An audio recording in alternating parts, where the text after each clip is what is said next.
And here we go. So,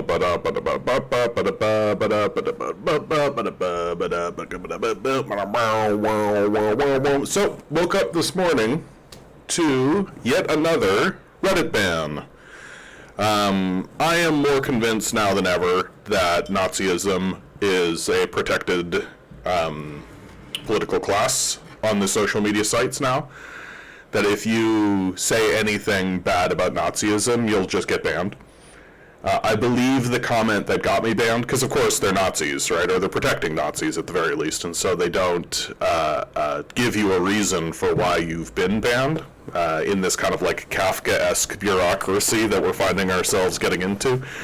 And because they're pro-Nazi and because they're defending Nazis, they're going to act like Nazis, right? And so I believe the comment that got me banned was in regards to Mamdani being, I believe the thing was Mamdani is more popular than Stalin or something like that. And my comment was, give me a call when Mamdani defeats the Nazis. It's like the most tepid thing ever. Like, the Soviet Union defeated the Nazis. Joseph Stalin was the leader of the Soviet Union when the Soviet Union defeated the Nazis. Mamdani, like, it's going to be very interesting to see the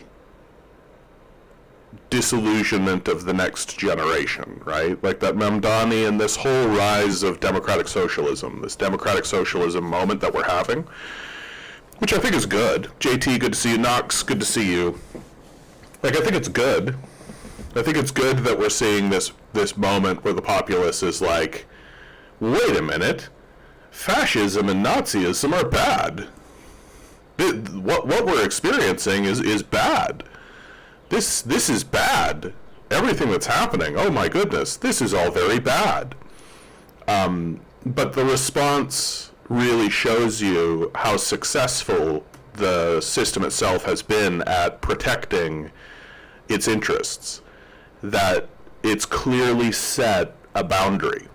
There's a boundary that is clearly drawn for the populace, and most of the populace agrees that that boundary should be respected. And that boundary is, of course, if you want anything to happen, it must be done with the permission of the capitalist class. That the buck stops at capitalists. And so you're always in this position where you have to ask permission, right? You're always asking permission of the capitalists. And the only time the capitalists will finally break and do anything that actually benefits anyone is if it becomes so impossible to govern and so impossible to move forward. The audio is a little staticky. Like, what's a little staticky mean? Hold on. I can actually figure this out.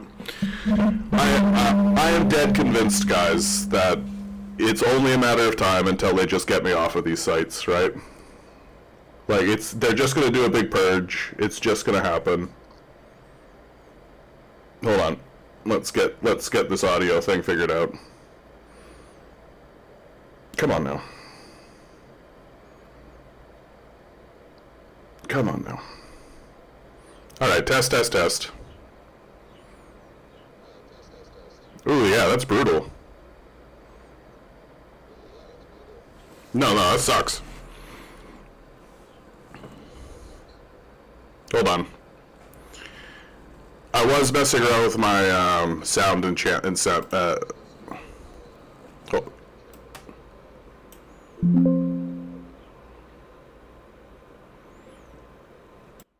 Here, let's go like this. Alright, that's already better. If I go like this. No, let's pull that back down. Yeah. Yeah, much better. We're getting it all fixed up. Hold on. I was messing around with some sound stuff because I'm trying to get back into recording audiobooks. My equipment's not good enough, and that's just the reality, is my equipment's not good enough to do any serious recording. I would like to, and I do have a friend that's offering me a new microphone, and so there's a possibility that that's actually going to happen. But we'll see. Alright. Yeah, technology. Yeah, RIP Memorandum of Understanding. Like, the reason why I haven't done, like, big reporting on, or big commentary on the Memorandum of Understanding is because it's like, yeah, right. Like, the Israelis are involved. None of that's gonna stick. Like, none of that's gonna stick. Like, none of that's actually going to be serious. None of that's actually going to matter, right? Like, the Israelis are involved. The Israelis are warmongering, like, Nazis. They're the only time that they abide by a ceasefire or abide by any kind of memorandum of understanding or anything like this, the only time that they actually abide by any of that is in the very brief interlude where they need to rearm themselves. That's all they're doing, right? They're not actually like, okay, peace deal signed, okay, some kind of understanding reached, ceasefire, anything like that. Now we need to move forward. How do we move forward together with like an understanding that we live collectively as a neighborhood, like, and how do we live peacefully with one another now with this understanding that we have this history? None of that is what they're doing. 0% of that is happening. Like literally zero. All they are doing by making any peace deal, by making any ceasefire deal, by making anything is rearming. That they are saying, oh, you guys want to pause in fighting for a minute? Well, we assume that you are doing that to also rearm. Because the only thing that we can perceive, because we're so desperately far down this Nazi rabbit hole, is that you're just getting prepared for the next conflict. Right? That's what they say. Like, that's what they say. They say that shit out loud. And if they're assuming that the only reason why their neighbors want a pause in aggression, if they're assuming that the only reason their neighbors are actually stopping with the fighting, if that's the assumption, well, then that's what they're doing too, and they're arming themselves, and they're getting ready to fight.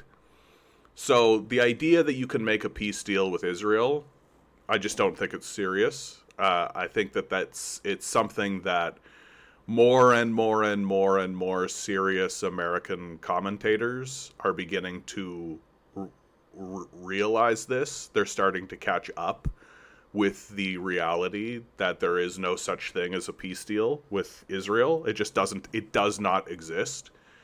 That a peace deal is just a moment for them to rearm. And that's all it is. Like, they're never going to stop. Like, they're never going to stop. And that's something I think that, like, America needs to really, truly reckon with. That, like, they're never going to stop. And when I say, like, they're never going to stop, they're literally never going to stop to the point of their own destruction. That Israel destroys itself at the end of all of this. That it cannot perceive a peaceful path forward. It can't even imagine it. It's outside of its wheelhouse completely. There isn't a single person in the Knesset that can actually say out loud or contemplate or think or dream or imagine a world in which Israel actually operates peacefully. It's just not part of its DNA. It's not part of how it is. It's not part of who it is. It's not part of what it is. And you're starting to see, like, American commentators getting kind of wacky about it. Like, Candace Owens is straight up calling these guys demonic. Like, and not, like, metaphorically, the way that I do, right? Like I'll use it because it's illustrative language, right? That it's an interesting language to use to describe them because of its accuracy. That no, like when Candace Owens is calling these guys demonic, she's like serious about it. She's like, yeah, these guys are demons, like literal demons from literal hell. And you're like, oh, okay. But the issue with that, of course, is that it's getting very difficult to like fight back against it. You understand what I mean? Like, if it turned out that there was like some kind of interdimensional portal that was opened to some kind of hell dimension, and that demons had come out of it and had taken over the Israeli Knesset as well as the American Congress, I'd be like, yeah. Like that's how bad it's gotten.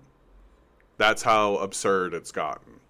But it does pay to remember that from like Western standards, right? This is all par for the course. Like, it's easy for us, because we're here now and because we're watching it, it's easy for us to get caught in this idea of like, oh, this is so, what a special, crazy moment we live in. And it's like, no, this is par for the course. This is how Western capital has always operated. Western capital has always been a genocidal slaving force, 100% of the time. Like 100% of the time, this is always how it has operated. There has been no time, there's been no part of American history where they have even considered or contemplated the idea of peaceful negotiation seriously. Like, Western capital begins with like an extermination campaign against North and South America, like the discovery of the New World and the reclaiming of these lands. It's like it's straight up an ethnic cleansing, the types that Israel is trying to commit in the Middle East, right? Like it's exactly the same story that white Westerners land on the shores of North and South America and just ethnically cleanse the land. Oh, we got a new commentator, Johnny Breaks. 60 million in the Holodomor, tell me more. So we don't buy into Nazi propaganda here, Johnny.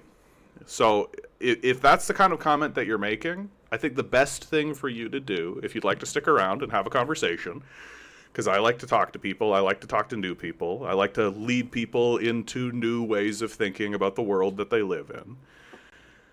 If that's your opening comment, it tells me that you don't really know anything about the subject, right? That you have listened to someone in your life at some point do this Holodomor point, and you've believed them. You've never looked into it. You don't know anything about it, which is fine. Like, let me be clear. I'm not trying to be condescending or rude to you, right? But we just need to be clear about something. And it'll be better for you if you want to actually move forward into the conversation. That now is the moment where you say to yourself, in seriousness, oh yeah, you know, I don't actually know anything about that subject. I don't actually know anything about the conversation. Here's an opportunity where I might actually learn something from someone who might actually know something about the subject more than I do.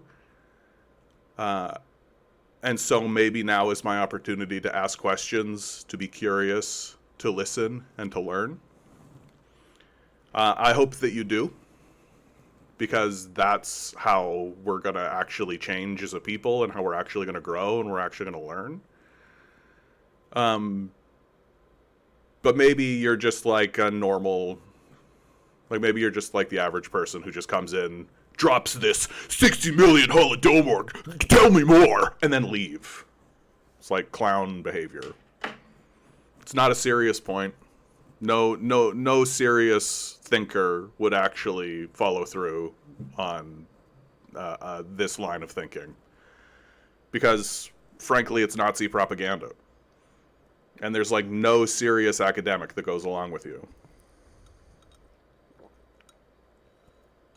It's why, to get support for this Holodomor talking point, they have to create institutions and like fund like Anne Applebaum.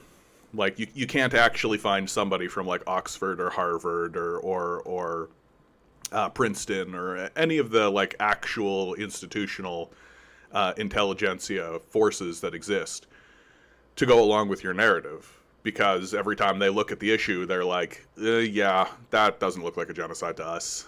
Like, famines are unfortunate, but, you know, there's a lot of famines happening in that region at that time. A lot of famines happening under the SARS. In fact, it looks like the Soviets experienced one famine and then just, like, solved it. So much for your talking point. I guess you're already gone. Very serious person that we have to very seriously take seriously.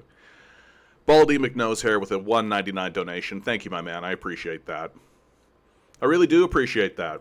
I'm getting to the, and on a personal note, I'm getting to the end of a period, right? I'm getting to the end of a chapter, and this has happened to me so many times in my life that I've gotten a lot better at seeing the signs.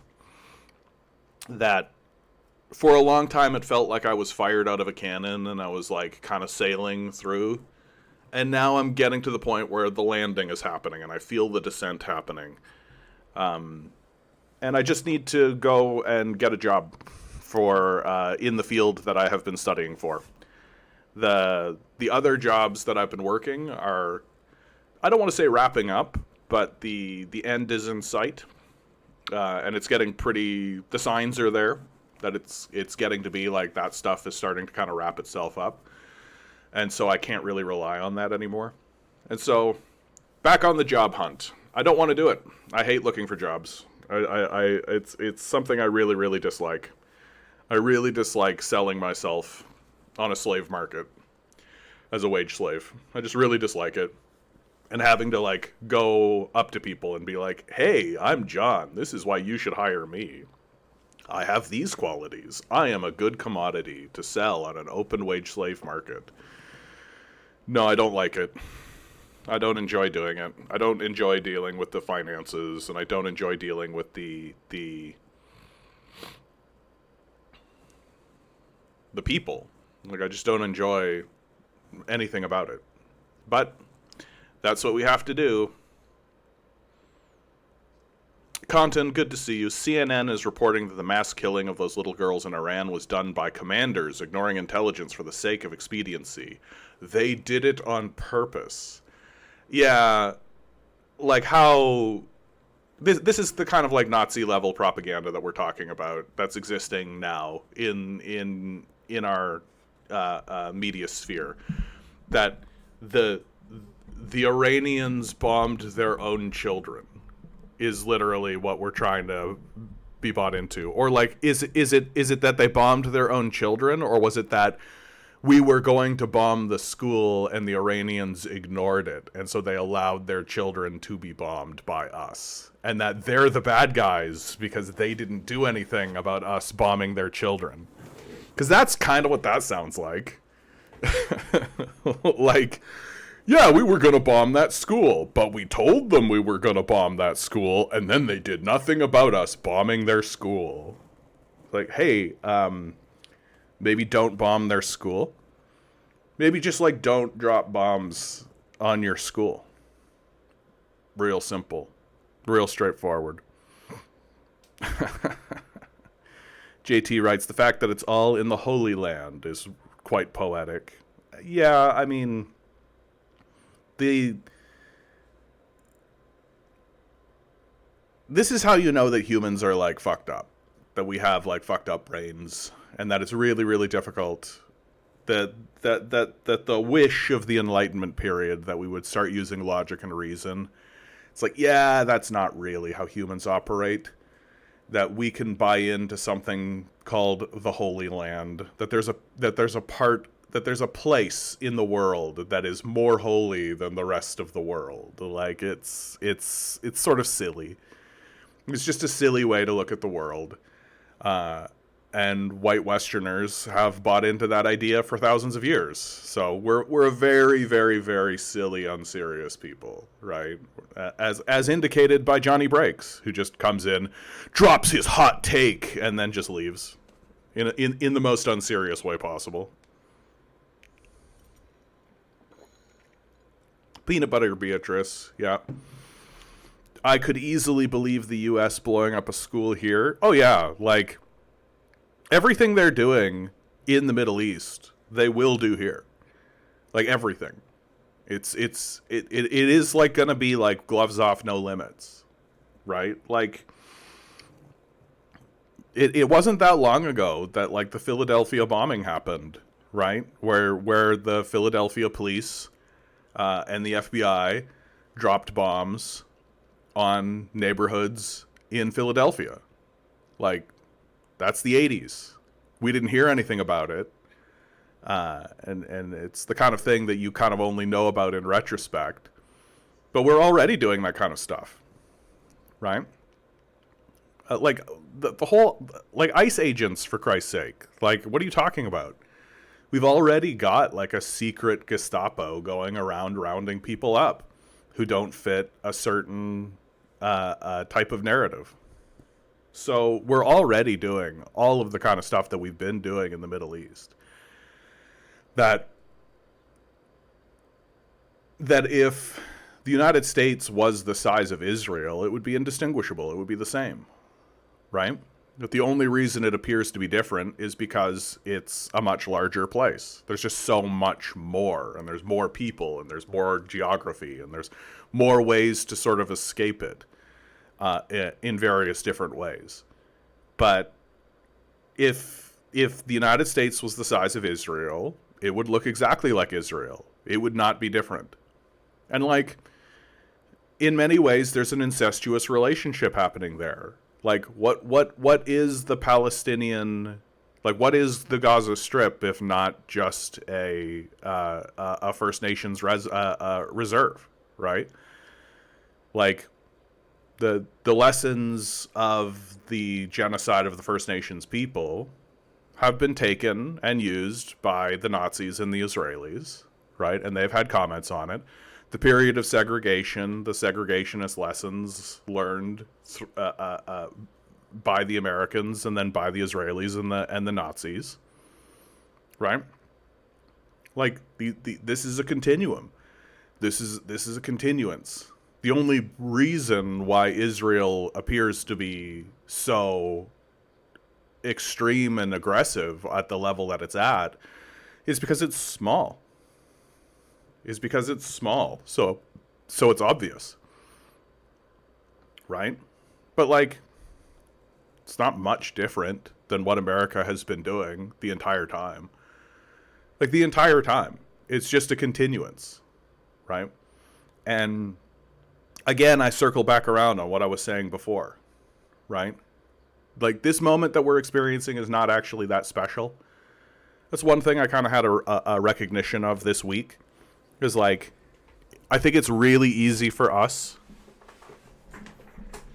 I think it's really easy for us to get caught in this idea and caught in this thinking that like, oh, what's happening right now is actually extremely special. But the only reason you really think that it's special is because it's happening on your watch. That it's not happening in storybooks. It's not happening in history books. It's not happening in documentaries, right? That it's happening now. That it's happening right now. But, like, it's always been happening this way. Like, it's always been this way. And the system of capital can't stop it. That's what gives lie to the idea of the democratic socialists, right? The democratic socialists are of the position that we just need the right people to take power, right? If the right people take power, then things will get better and things will improve, right? We just need to have like a cultural renaissance of democratic socialism and get back to an idea that our taxes should pay for things that benefit us. But this is like a fundamental misunderstanding of what's actually going on. You can elect all the democratic socialists you want, right? You can have an entire parliament full of democratic socialists.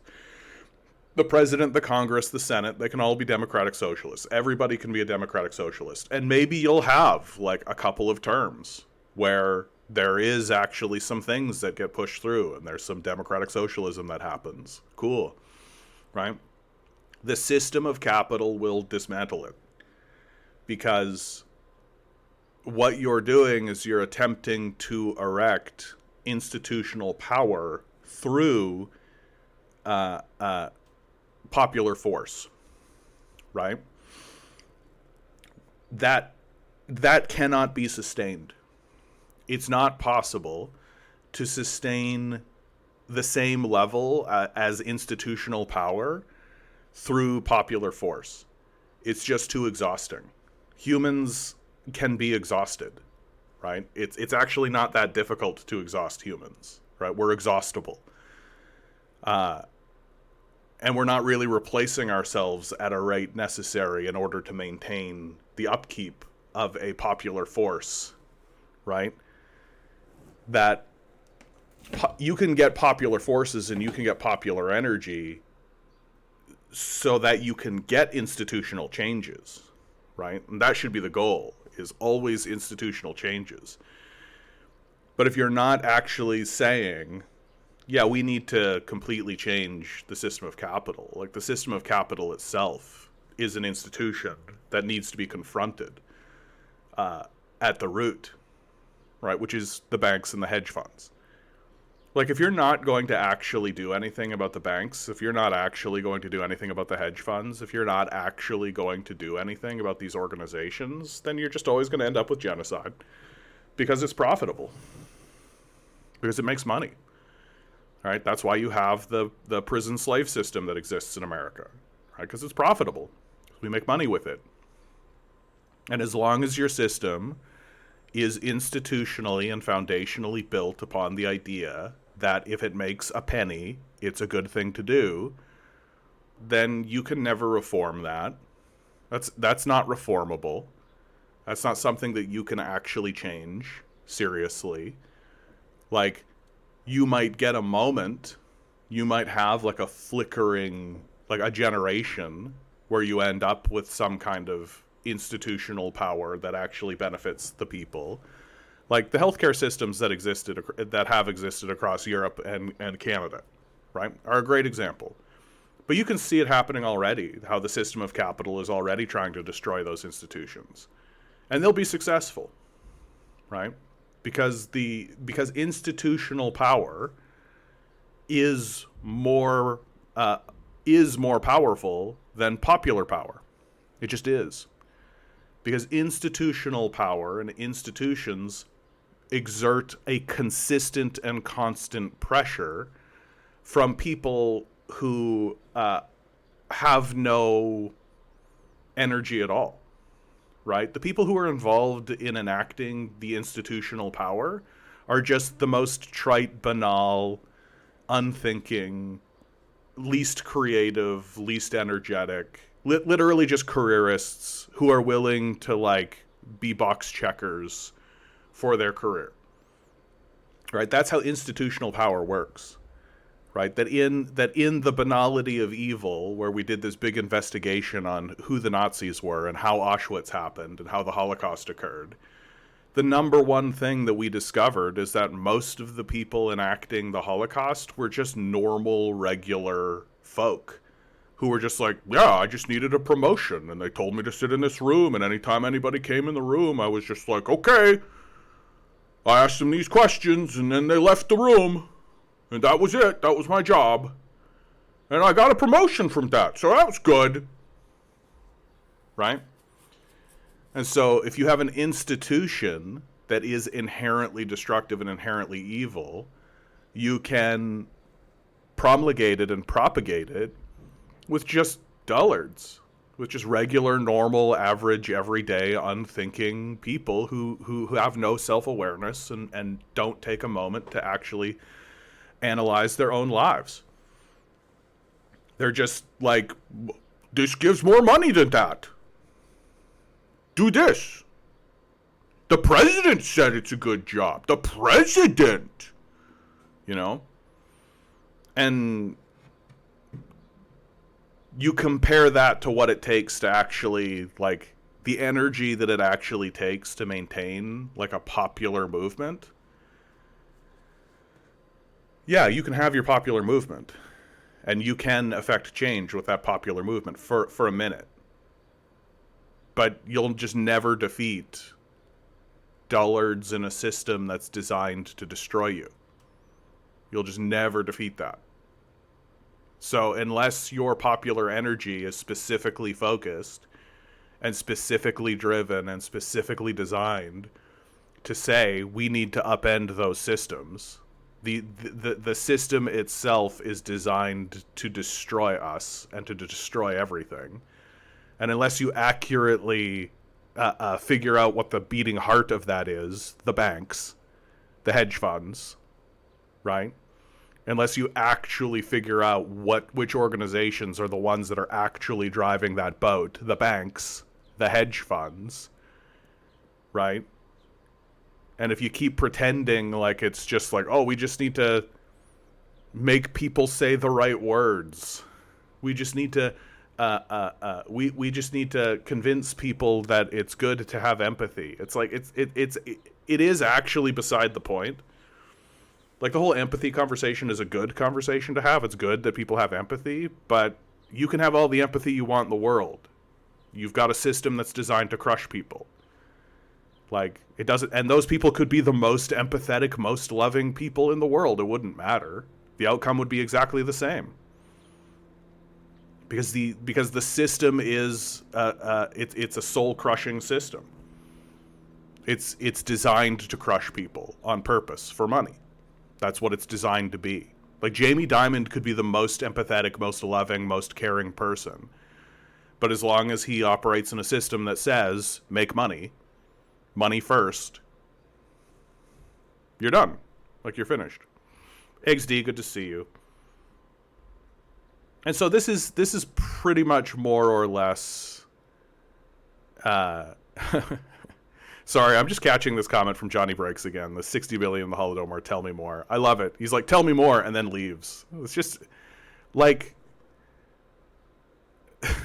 These guys are just embarrassing. Like, they're just embarrassing. They just won't stick around. Like, it's just clownish at this point.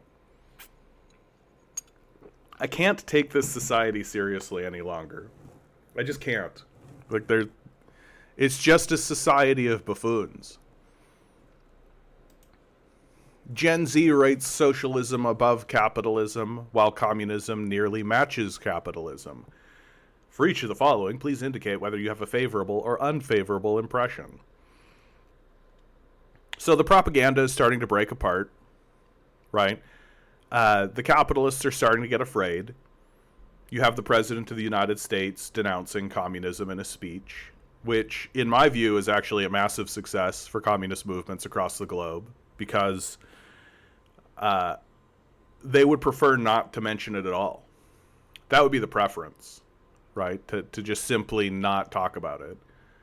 But here you have the President of the United States actually saying that communism is a negative force. What's the exact quote? I had it up for the longest time. Communism is a mortal threat to American liberty. Which is correct, right? Once you understand that American liberty is slavery, is genocide, then yeah, like, the Epstein class wants to have the liberty to enslave your children.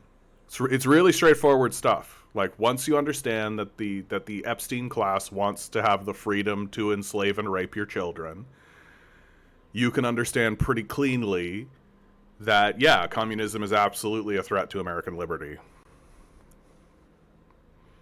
JT writes, the fact that both the Dems and Republicans were trying to call each other the actual communists really was hilarious. Oh, I definitely missed this, but that sounds exactly right.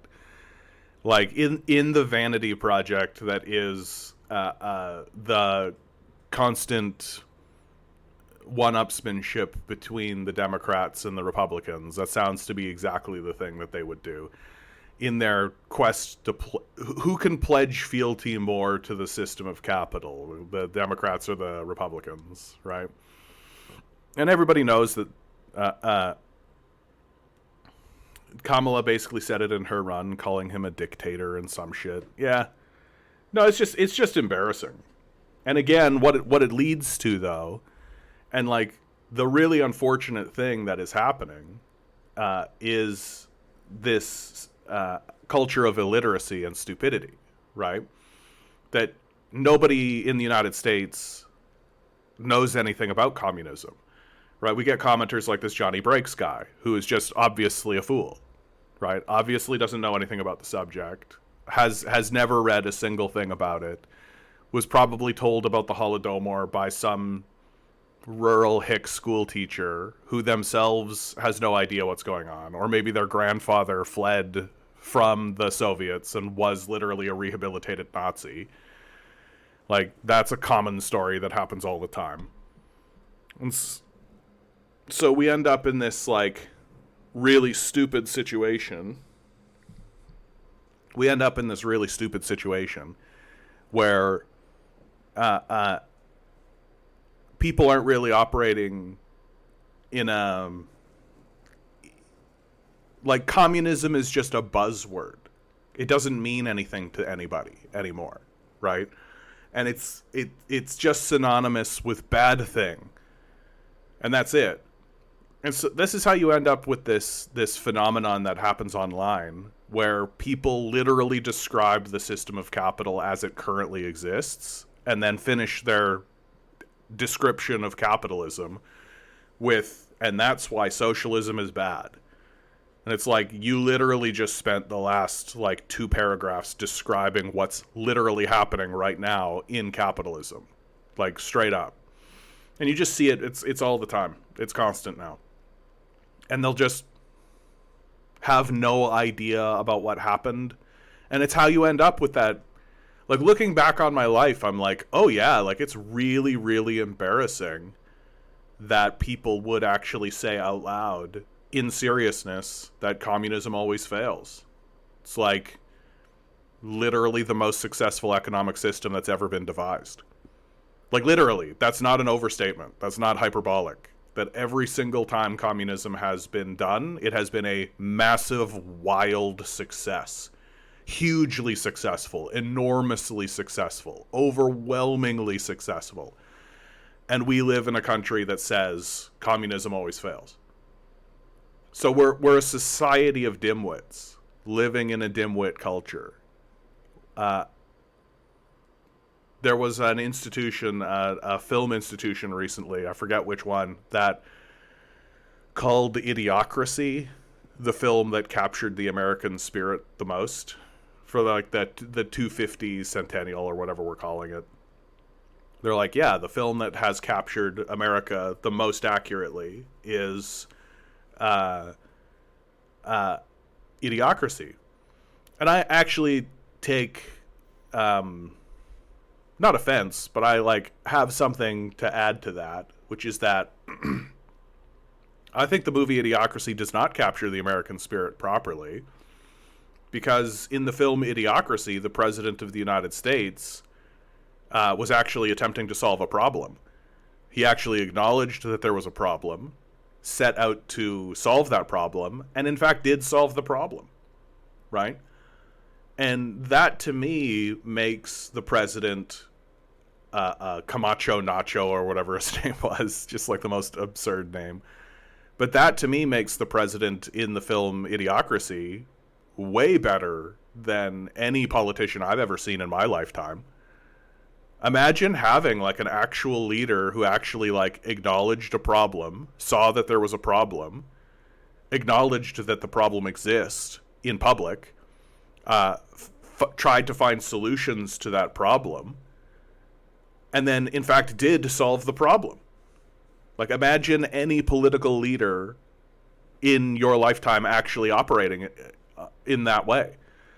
You wouldn't care if he was a big moron. Like, you wouldn't care if he was a big doughboy idiot. Like, you wouldn't care if he was just some, like, raving lunatic throwing parties and doing stuff. You'd be like, yeah, but that guy solved problems. Like, he actually got stuff done. I've never seen that in my life. I've never seen any political leader any of the Bushes, Bill Clinton, Justin Trudeau, this Carney guy that they've put in front of us, right? I've never seen a political leader that even gave two shits at all about solving a problem. Like, liberals are smart enough to understand that they need to acknowledge that problems exist, but they've just kind of figured out that acknowledging the problem is oftentimes enough. Oh, the problem, yeah, we're working to solve that problem, and then they don't, right? And so, in my view, right, I don't think it's accurate to say that this film Idiocracy captures, like, what they needed to actually do. If you really wanted to capture the spirit of America, is you needed to make the leader of America just a self-interested, vapid idiot whose entire MO was continuing the problems as they exist because he was benefiting from them. Right? That's what the political class in America is actually like. Peanut Butter Beatrice says, if you like the exact opposite of what Trump likes, you're probably doing all right. Yeah, I tend to agree with that perspective. Like, if you find somebody who's defending capitalism and they have a take, just take the opposite take, and you'll probably be correct. Because capitalists are genocidal maniacs, right? Like, their ethos begins with the idea that they can commit ethnic cleansing and slavery, and that's the beginning of their ethos. And so anything they believe has always got to be wrong, right? It just has to be, because they're genocidal slavers, structurally. JT says, LOL, yeah, she, Kamala, said, we used to compare the strength of our democracy to communist dictators, and that's what we're dealing with now about Trump. Yeah, imagine calling Trump a communist dictator. Like, what? This is, like, forget about the fact that Kamala is a cop and a Zionist, right? She's also just stupid. I don't really get how we've gotten to a place where we're looking at the Republicans. I guess it's because the Republicans' stupidity is more like, it's that classic old kind of Christian stupidity, you know? Like, there are wizards in the clouds kind of thinking. And so it's more obvious. We're more capable of being like, but the blue MAGA crowd is just as stupid, right? It's just like so goddamn stupid. Like, the blue MAGA cult is just insistent that the beating heart of the antagonism of everything is Russia. And it's just like, okay. Russophobia, I guess, counts for something. Knox the Goat says, funny how Charlie Kirk's killer was sitting so close to Tyler Robinson in court today. I don't know anything about this. So first of all, who's Charlie Kirk's killer? I didn't realize that they had caught this person. I assumed I just assume it's the IDF, right? My assumption from pretty much day one is that Charlie Kirk was assassinated by Israel. And the more we learn about Israel, and the more we do like kind of a look back on the history of America, on like the big dramatic events that have occurred in America, the more it just makes sense that it's the IDF doing all of it, right? Like, chances are really good that 9/11, the IDF is involved in it. Chances are really good that the Kennedy assassination, the IDF is involved in it, right? Knox says it's a joke. I'm talking about Erica Kirk. Oh yeah, the spook that they put on Charlie Kirk, right? Like the person who's managing the Charlie Kirk's manager.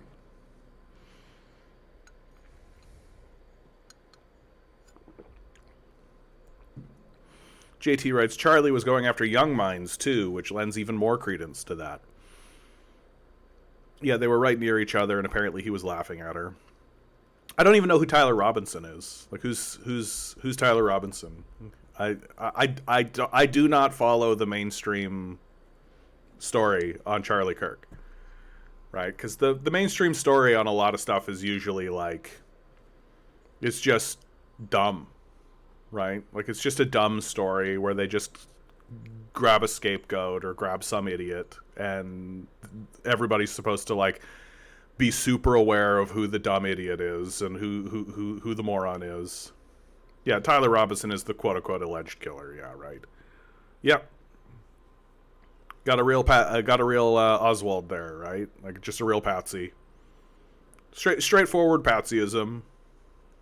Like, yeah, it's not the highly trained military force that exists that Charlie Kirk was speaking out against. That's not who it was. It was some teenager. Sure. Right? Like, it's the kind of thing that, like, the media system just begins with the idea that you're too stupid, right? And it's kind of true. Like, we're highly stupefied. Like, I am kind of to this point where I'm more forgiving to the average person, because I don't like, to say that someone is stupid is to say that that's an intrinsic quality that exists within them, right? Whereas I think it is far more accurate to just say that we've been stupefied. That if you take, like, blaring lights and blaring sounds and, like, and repeated audio over and over and over again, and you blare it at a society, you can stupefy them. Like, you can do that. Knox writes, a gamer with a trans partner, the perfect scapegoat. Yeah, I just don't think it's going to be, like, it's not going to be a serious trial. It's not going to be, like, a serious, it's a show, right? It's going to be a bit of theater, and they're going to have their little bit of theater, and they're going to have a judge who's, like, completely compliant and go along with everything, right? Probably somebody who's receiving funding from the IDF, from the Zionists, right? From AIPAC. And they'll get their man, right? And then what'll happen is that guy will go to prison, and then they'll have somebody in the prison kill him, right? Like, that's probably how this is going to go. And we're, like, so far beyond the idea that there's any credibility in this system. Like, this is something I've been thinking about a lot this week. It's just like, yeah, there's just, like, no credibility left in this system whatsoever. Like, we're not even attempting to bring credibility back. That and the leaders of the country, like, when Donald Trump says communism is a mortal threat to American liberty, he says that from a position as if he has credibility. As if when he says this, people should look at it and be like, well, let's have a serious discussion about that.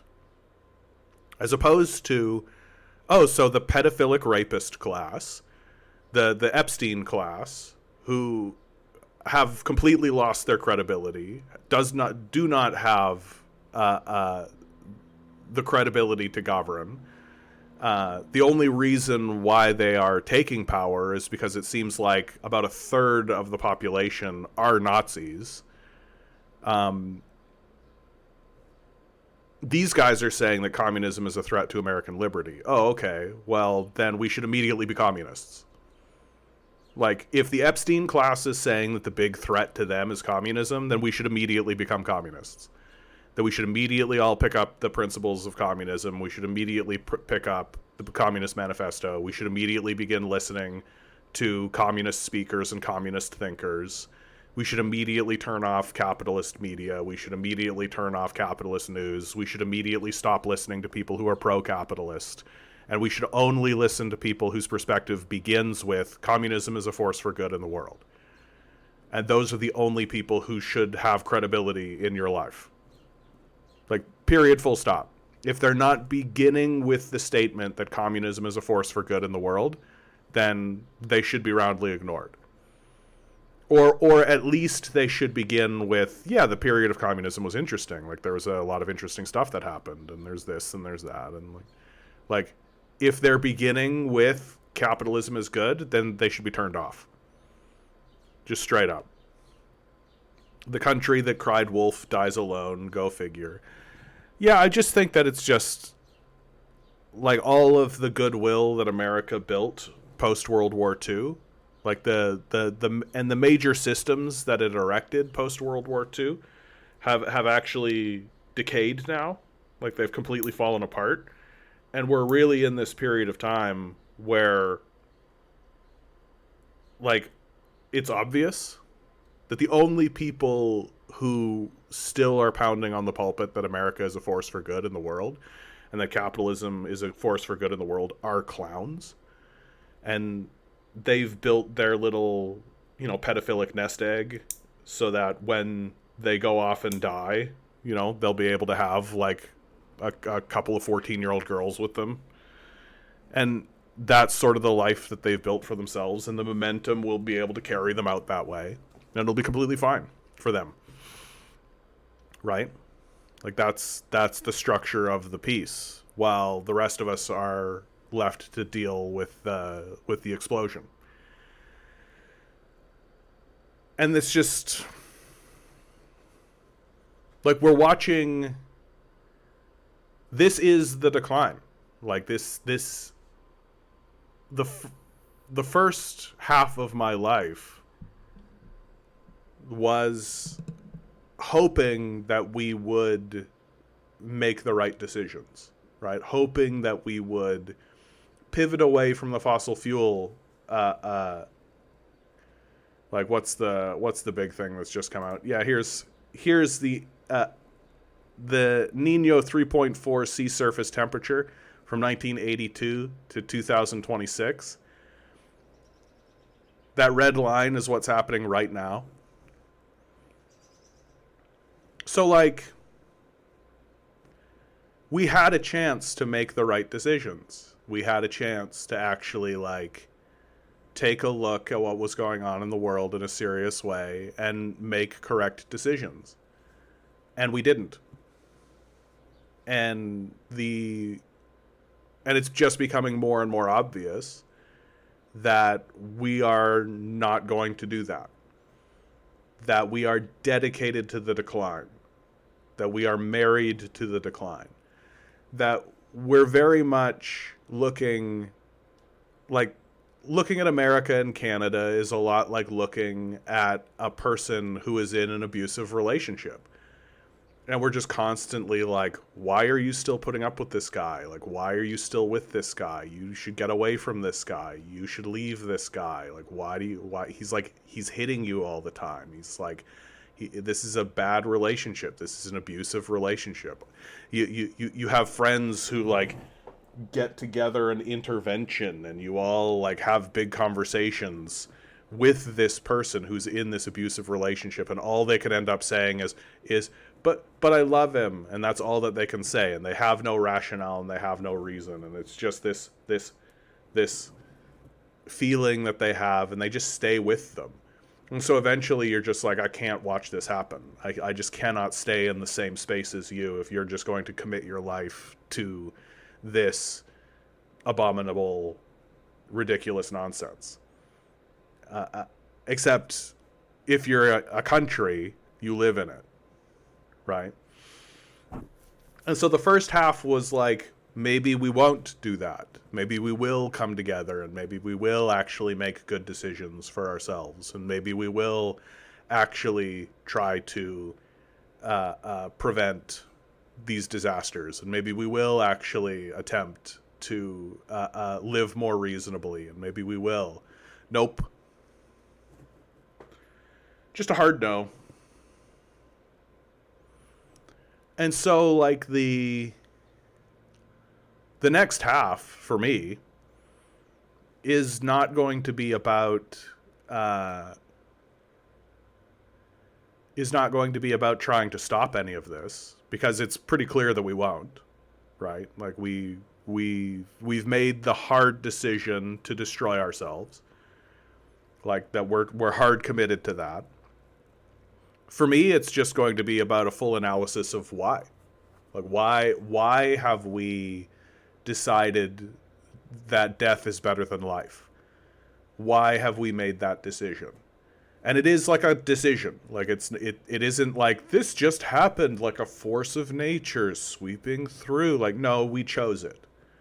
We looked at the crossroads. We looked down the path of sustenance, life, and we looked down the path of death, and we chose death. Why? What did we have to gain from doing that? And really, I think like the core of it is simply that we we don't actually have, like, humans don't really have the capacity for the most part to see beyond their own nose.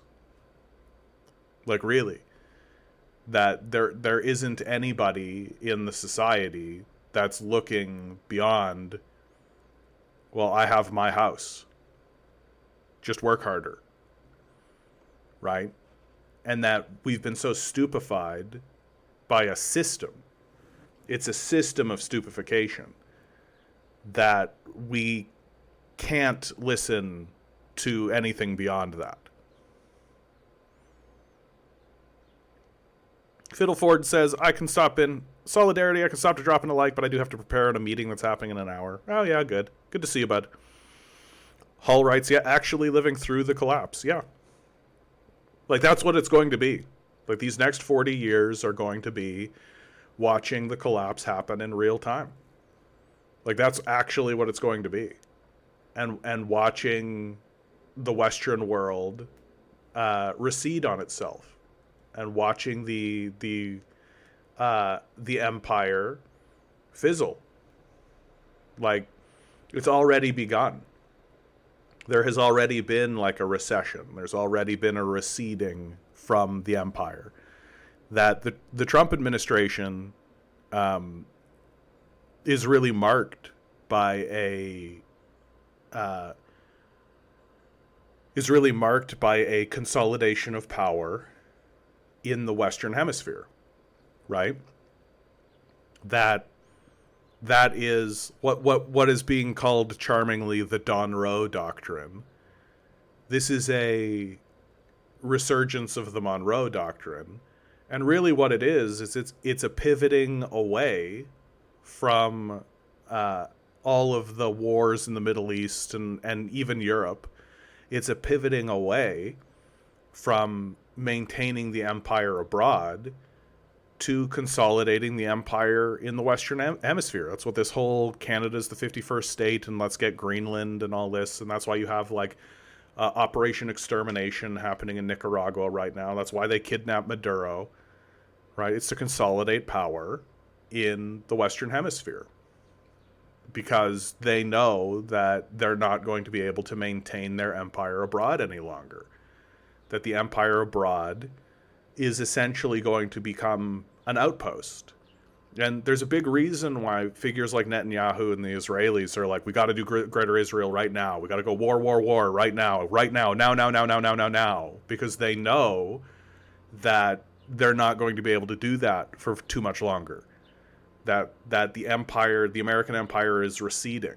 Its power is receding. It's not able to exert its authority with as much success as it has been in the past. Its shock and awe strategies are not quite so shocking and not quite so awful any longer. And more people are starting to see these guys coming. And so it's getting easier and easier for the rest of the world to defend themselves and to say to the empire, yeah, no, we're calling you out. Like, we see you for what you are.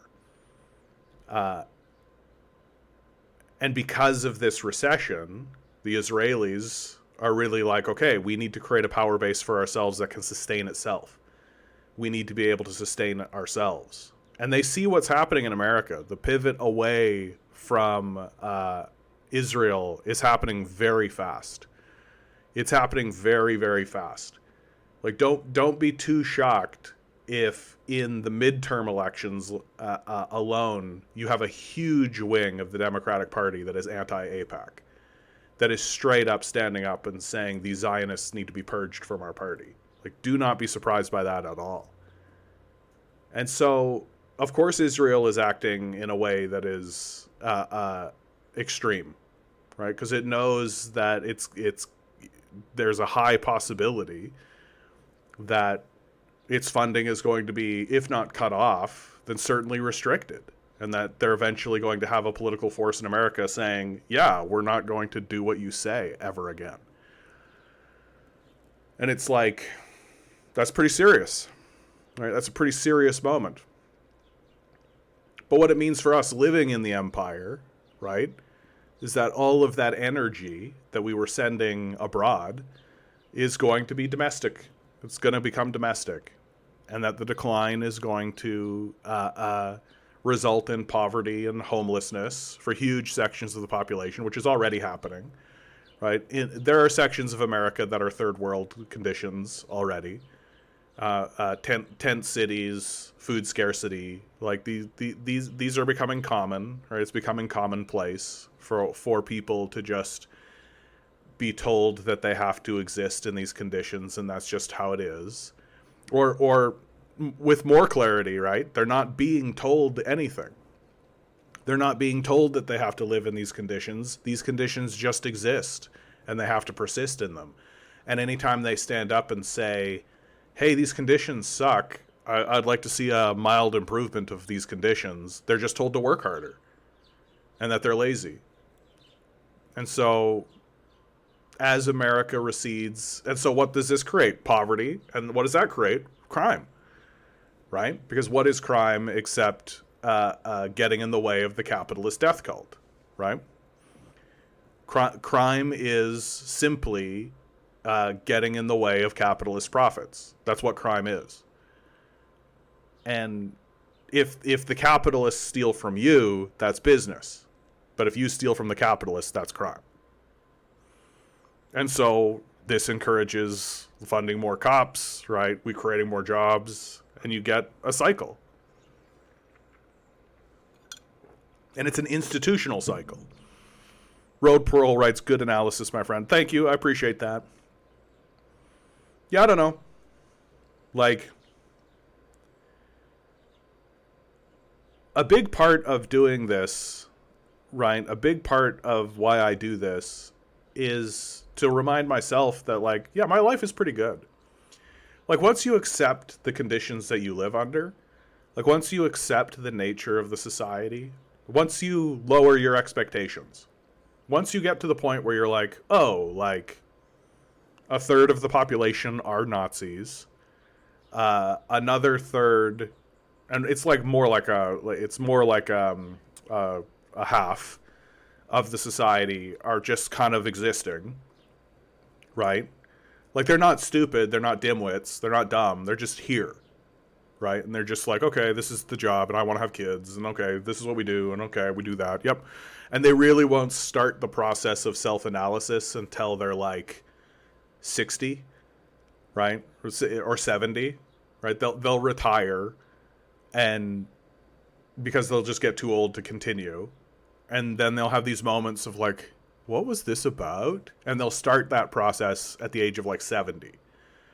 So that by the time they're like 80 or 90, they'll get to that point where they're like, wait a minute, and then they'll die. And that's like what's going to happen to about half of the population. So you've got 30% of the population who are Nazis. Like, I'm just not going to sugarcoat it. Like, these people believe that most people are subhumans. They think that they've got it good, and so that they should spread suffering in the world and everything is fine.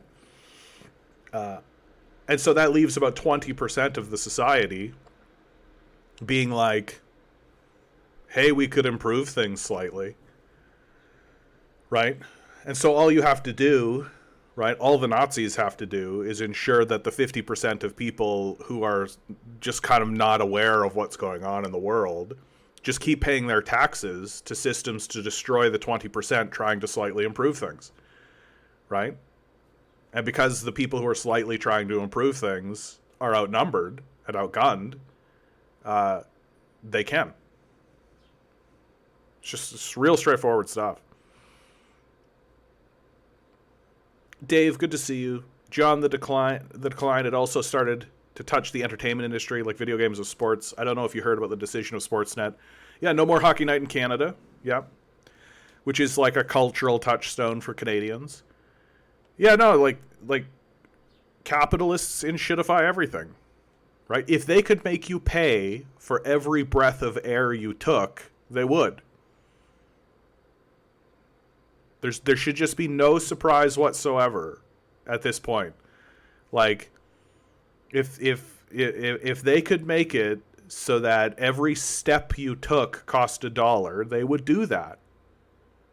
Like, if they could charge you for every heartbeat, they would.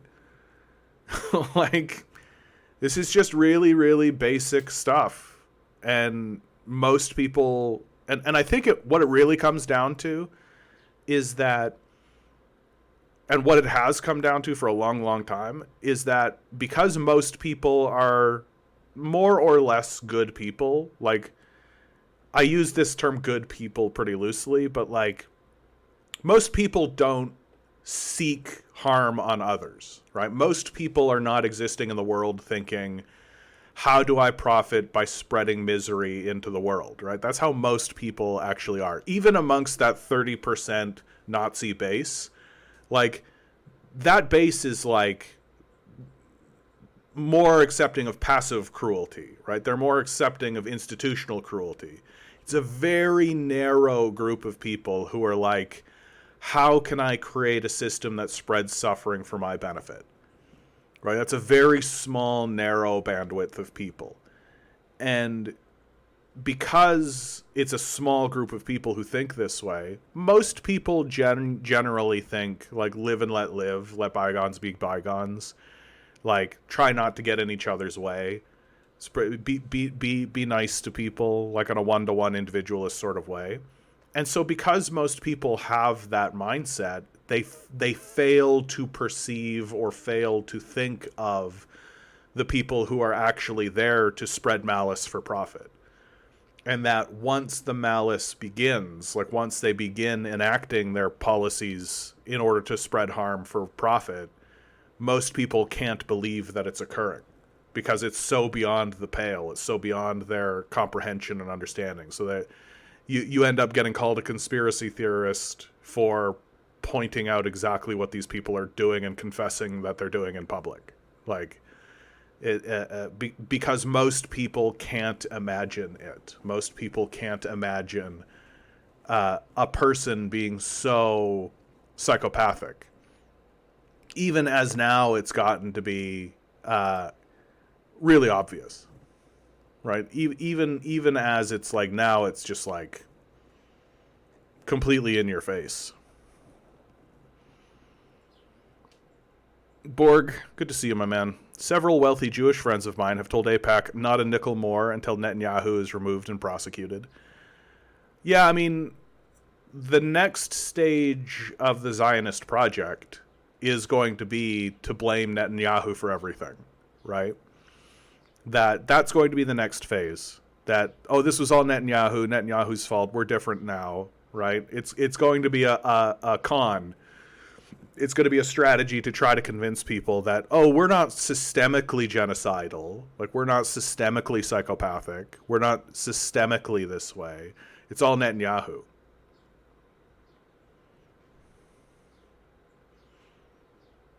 Right? Like, that's it. And so your Jewish friends, right? Let's say Netanyahu dies. Because that's what's going to happen, right? Netanyahu's never going to be prosecuted. He's never going to be arrested. He's going to die, and he'll likely die in office, right?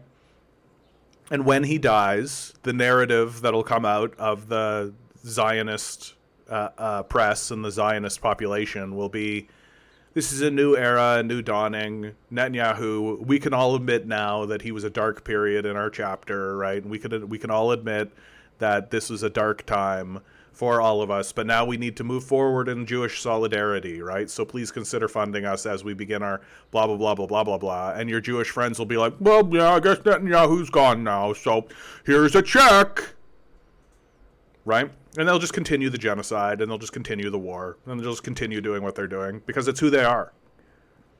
right? It's who the Israelis are, right? They're Zionists. They are Nazis. Like, that's who they are. And so that would be my warning to your Jewish friends, and my warning to give to you, to give to your Jewish friends, is that when Netanyahu is gone, the institution remains. And that the institution itself is designed to be genocidal. It's a genocidal institution. JT writes, yeah, Hudson Bay Company dead, Queen dead, Hockey Night dead, what's next? Poutine becomes unaffordable, I guess, and, like, cheese is pretty damn expensive. I can't afford poutine or maple syrup. Yeah, like, Canada is not a culture. Like, it's not a genuine society. It's just a resource extraction project. Like, that's really all this is. Like, we're not really trying to build a culture. We're not really trying to build community. We're not really trying to build anything. We're just extracting resources and selling them. That's it. It's why Mark Carney is so insistent on building these pipelines. That they keep banging on build pipelines, build pipelines, build pipelines, and it's like, why? Like, we are actually getting to a point now where renewables are very obviously and very clearly the way that we should be moving forward. Like, in a very clear way now. We should have been doing that 40 years ago, but we're too stupid for that. But at least you would think now would be the time that we'd be like, oh yeah, obviously renewables, like, very obviously. But instead of that, Mark Carney is like, gotta build more pipelines. We're just a resource extraction base, and we're nothing else. Like, the lower your expectations, lower your hopes, lower your perception of Canada and the West generally. All we are is a resource extraction project. Our politicians do not care about us. There is not a single institution across Canada that cares about you, that is interested in caring about you. If you are attempting to get something out of the system, they will fight you tooth and nail and make it a massive problem for you, because they don't operate for your benefit. They operate for the benefit of the resource extractors. And that is what is happening in this society today. Borg writes, some decades ago, the right-wing junta in Bolivia charged for rainwater when they discovered citizens gathered rain to drink. Yeah, exactly. Right? Banning the process of gathering rain to drink. Like, this is exactly who they are. Elaney over on Twitch, good to see you. Netanyahu will be their messianic figure that will turn him into Azazel. He was always designed to be Azazel. That's what Netanyahu was, a scapegoat for all the sins of Israelis. Yeah. I think that's a fine way of putting it, right? They'll probably use some kind of kooky religious language in order to describe what has happened.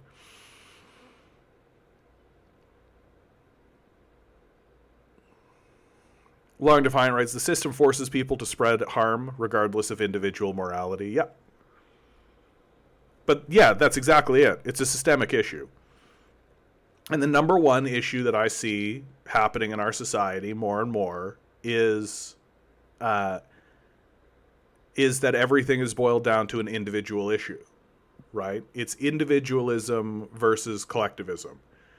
And that as long as you can keep people caught in this idea of individualism without any systemic analysis whatsoever, then you can control them very easily, right? You can have... I remember not that long ago, I watched this clip that was just put up on one of my feeds that was cops and prisoners talking to one another about the injustice of what the system was. And it became just really, really clear that the cops in the scene had zero systemic analysis. They just did not acknowledge that they existed in a system and that the system itself has corruption baked within it. Just very clear. And so if you can keep people away from a concept of systemic analysis, if you can keep people bought into the idea that everything is just good guy, bad guy, be good guy, then you can control them. And it's pretty easy to control people that way.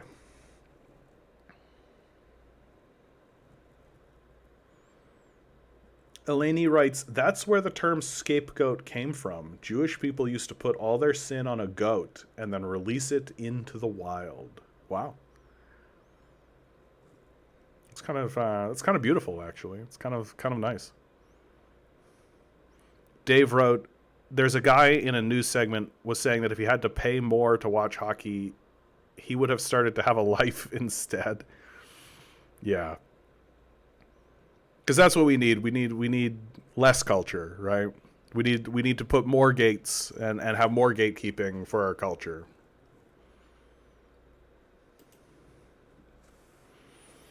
Egg's right. They're going to push Mamdani. Yeah.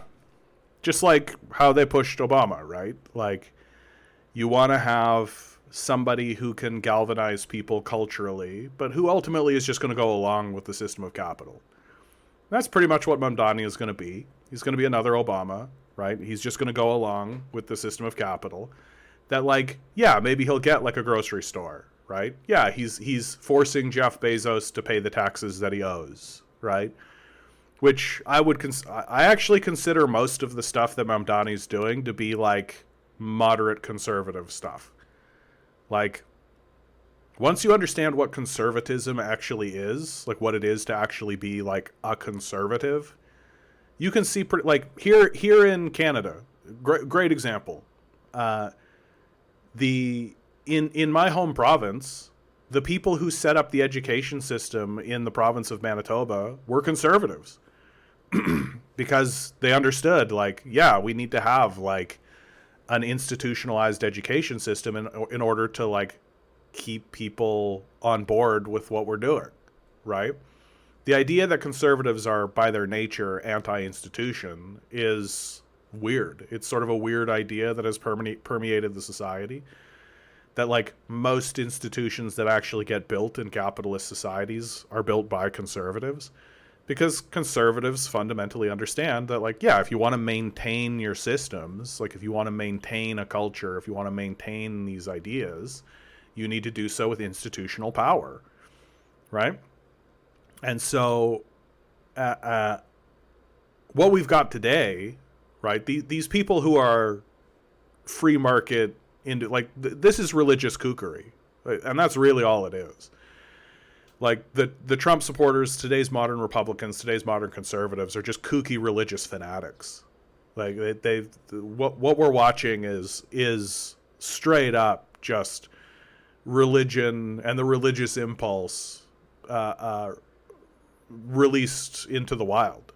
And what makes it so devastating is that the non-religious factor of people, the people who are trying to actually like make sense of everything in a logical way, refuse to acknowledge that that's what's happening.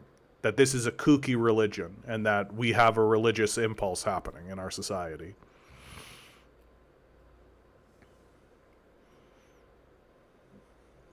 Long Defiant, it's not just nutty Yahoo, massive broad cultural problems too, yet just like all settler colonial projects. Yeah, just look at the polling. That's all. Like you want to take a look. You want to have a full understanding of like how bad it is in Israel. Just look at the polling data, right? The polling data is overwhelmingly in favor of genocide and slavery. Overwhelmingly. Like we're talking like 95% of the populace. Like we're talking like 85% of the populace. Like huge sections of the populace in poll after poll after poll are just like, yep, genocide is good. We should absolutely be committing to genocide, and slavery is good too. We should absolutely be committing to that. It's like, oh, okay. So you're lost. Like you're completely lost. The True Democratic North, good to see you. Conservatism is the limiter of human progress and development. Well, conservatives would make the argument that conservatism really is about consolidation. That we can acknowledge that what we have right now is good. So where we are right now is this is fine. And if you want to change that, right? Like if you're a liberal or some other kind of leftist, right? And your argument is that you want to change what's happening now. Well, we as conservatives argue that what we have now is pretty good. And that we do not accept the idea of change for the sake of change. That if you want to change something and if you want to move down, we're going to need to see pretty significant evidence that that change is going to be beneficial somehow. Now, of course, they refuse to acknowledge how they got the system they have, and they refuse to acknowledge how they are what they are, right? Like, they refuse to acknowledge that they are the beneficiaries of illegitimate systems, right? And they refuse to acknowledge that many of the people who are fighting for change are the people who have been victimized by the system that they're benefiting from, right? But that's their argument, that they're not opposed to the concept of change. They just need to be convinced that the change is going to be somehow beneficial. And, like, here's a small-scale example of a change that happened across the Western world, and it happened pretty swiftly, in fact, was marijuana legalization, right? Conservatives across the Western world pretty much all simultaneously were just like, yeah, you know what? We're convinced.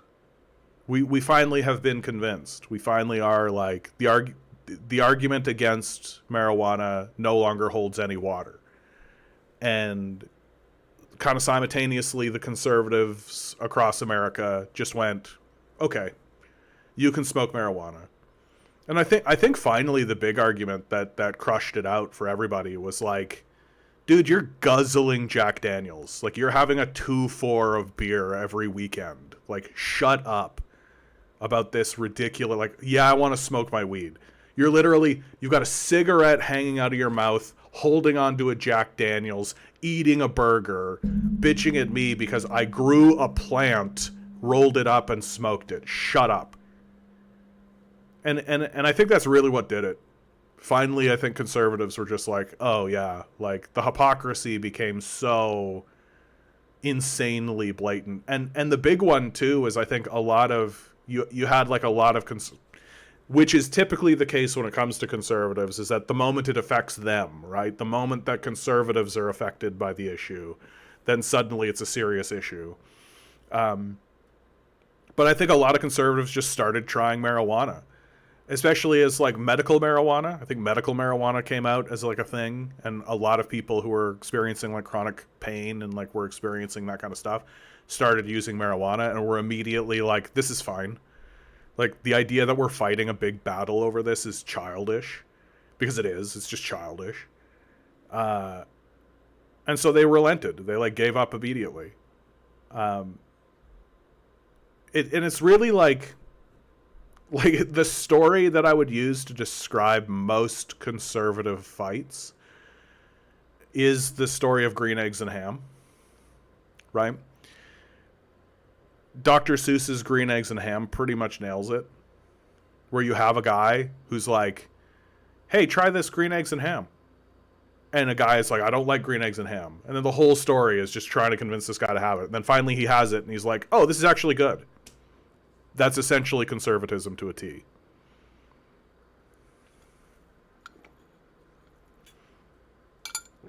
Direct luminosity, I think Mamdani is a lot better than Obama. But, like, we've been gone so long in America, we just assume that any semi-useful system are radical left. Yeah, like, I'm not trying to say that Mamdani is not doing things. It's just that it pays to remember that the things he's doing are basically just conservative, right? Ensuring people have access to the system that exists is conservatism. You have a functioning system that currently exists, and you want to ensure that people have the best access to the current functioning system that exists. That's boilerplate conservatism, right? Right? Like, if a guy came in and was like, we need to do some tax reform because people aren't getting access to the tax system in a way that it's clean or efficient, that's not like a liberal policy. That's not like a crazy left-wing radical kind of, that's a conservative policy. That our politics here in the West have gotten so outrageously religious and so outrageously off the charts. Like, the descriptor of, like, left versus right and all this are almost irrelevant at this point. Like, we're viewing someone like Bernie Sanders as, like, a far left, because it's like literally every single policy that Bernie Sanders have in the rest of the world would be considered conservative. Like the the idea that we're going off the rails and oh my god, a Muslim Mandani is coming in, he says he's a social democrat. It's like literally everything I've seen him done is conservative. Like, these are conservative policies. It should be in the interest of conservatives to maintain their own systems, right? It's in the interest of conservatives to be like, oh, we have this system that we believe is functioning, and the argument is that we want to expand it so that more people get access to the system that we think functions. Okay, that's a conservative policy. It's just the system has been so overwhelmed by MAGA people and blue MAGA people who are just delusional, completely detached from any reality that's actually serious, essentially just religious fanatics, that anything that goes outside of this religious fanaticism is considered communism. We're just surrounded by people who have been completely stupefied.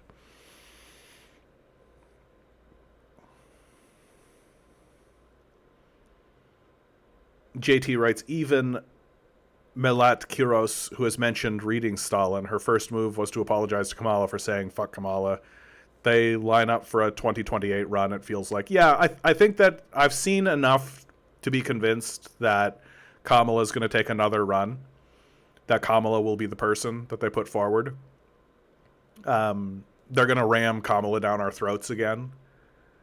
And I hope they lose again. I hope that's what happens. I hope that the Democrats lose again. Because, like, this whole vote blue no matter who garbage, I can't imagine anything more devastatingly terrible for any political system than the phrase vote blue no matter who. Like, oh, so if literally Hitler is the leader of the Democratic Party, vote blue no matter who. Okay.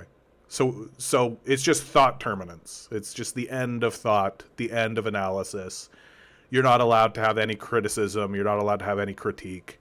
Vote blue no matter who is the cry of a religious cult.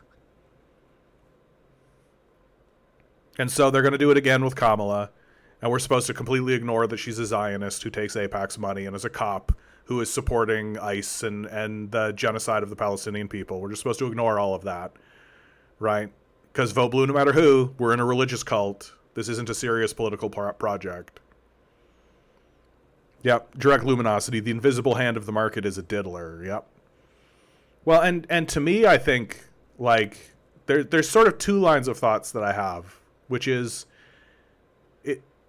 when the Democrats take power again, which they likely will, they're not going to do anything, right? Like, they'll do like the 0.2% over 5 years kind of level of reformism that liberals do. But they're not going to, like, prosecute the Epstein files. They're not going to, like, do anything. And I think people are going to notice. There's going to be a huge segment of the American populace who's like, excuse me? Like, there is just no doubt in my mind that the entire Trump administration should be rounded up and sent to the Hague. Like, these guys should go to the Hague. It's very straightforward. None of that's going to happen. And it's going to leave, like, a lot of the clueless Americans in a position where they're like, wait, nothing happened? Literally nothing happened? And to me, that's going to be a big moment of disillusionment for the populace. It's going to make the disillusionment that followed post-Obama look like baby's first wake-up call. Like, people are going to suddenly be like, oh, fuck, the Democrats are the allies of the Republicans. They work together. Oh, shit. Long Defiant writes, conservatism essentially is either nationalism, religion, racism, or market fundamentalism. Because it's such an odd coalition, it can seem quite incoherent. Well, I think at its basic, most nuts and bolts kind of way, conservatism is just a little kid sitting at a buffet saying, but I have all this food. And there's just no analysis that goes beyond that. Like, it's the people in the society who are like, I graduated from school with good grades. I got a good degree. I got a good job. I worked hard. I have a house. I want low taxes. Story over. And if you stand up and start talking about systemic analysis or any of this kind of stuff, they're literally like, my tax is low. Low tax. Tax low. That, like, they have accepted their lot, that the job that they have is what they want, that they, and many of them, like, they did what they were told and they just got the job that they wanted, and now they've got their position. And what's the one thing that is kind of the fly in the ointment for their life? My taxes are too high. I want my taxes to be low. In fact, I'd like to pay no taxes. Tax low, please. Low tax. And so it, like, makes sense that there's just this group of people, and you can do an analysis of, like, the coalition of, like, yeah, nationalists. Some of them are nationalists. Some of them are religious minded. Some of them are racists. Some of them are market fundamentalists. Some of them have all of these different kind of things. But fundamentally, that all just, like, Venn diagrams or flows down into a flow chart that says no tax, please. And it just, like, makes basic sense because they have no serious analysis. Like, the analysis that you are doing of them is so much more than the analysis that they are doing of you and that they are doing of themselves. Because fundamentally, at the end of the day, all they understand is, well, I work hard and I want tax low. And that's it. And that anytime you get into, like, serious conversations with these people, you see really fast how limited they are. Like, really, really fast. Just take a look at who their icons are. Just take a look at who their, like, big people are. Like the Jordan Petersons. Who I'm seeing Jordan Peterson having a resurgence all of a sudden. I guess he got off his benzos or whatever. It's like these the people who these guys grab hold of and who they venerate as their intellectual voices are dumb. They're not smart people. And it really shows you, like, yeah, they don't have a systemic analysis. That their analysis really is, I have, want more. And that's it. More for me. And that's it. Like, they don't care about anything outside of that. And that's essentially modern conservatism. And and again, I want to point this out, it makes sense. It makes sense that that would exist. Right? You created a system to grab people by the nose and sort of pull them through this education system that rewards yes-manism, right? As long as you say yes, sir, and do what you're told, you get rewarded for it. And so there's just huge segments of the population who are just like, yes, sir, yes, sir, yes, sir. And you ask them, like, what's the big problem that you're facing in your life? And they go, well, I pay a lot of money in taxes and I'd rather not. And that's it. And it even goes further because it's like, well, those taxes actually pay for things though, right? And they're like, I don't care. Right? I want that money for myself. Anything that my taxes pay for, I'll just pay for myself. So there's just zero systemic analysis. There's zero systemic conversation. There's zero understanding of the systemic nature of of what they live in. And that, to me, is fundamentally what conservatism is. And because those people end up with all the money, because that's what we've structurally done, you're constantly trying to debate and convince, like, the least intelligent people in the society to improve things slightly, right? And usually these people are, like, heavily cloistered. They live in, like, gated communities. All they really care about is the stupid little car that they bought or something. They don't really have or care to have an understanding of what's going on outside of the little kind of cloistered life that they've built for themselves. And that's it. So Like when you say things like conservatism is essentially either nationalism, religion, racism, or market fundamentalism, you are attributing to them an analysis that they don't have. Like it's way, way worse than we think it is. Like it's way, way worse than we think it is. Like we think that these guys are doing like analytical conversations in the same way that we are doing analytical conversations, and they're not. Right? Like they're basically like, it's just common sense. Work hard and be rewarded. And they believe that. And that's just like the core of it. Drug luminosity. Whenever the people build mutual aid or commonly owned businesses, the invisible hand of the market comes in and is like, watch out, I'm going to diddle you. Yeah. Conservatives always concede ground eventually.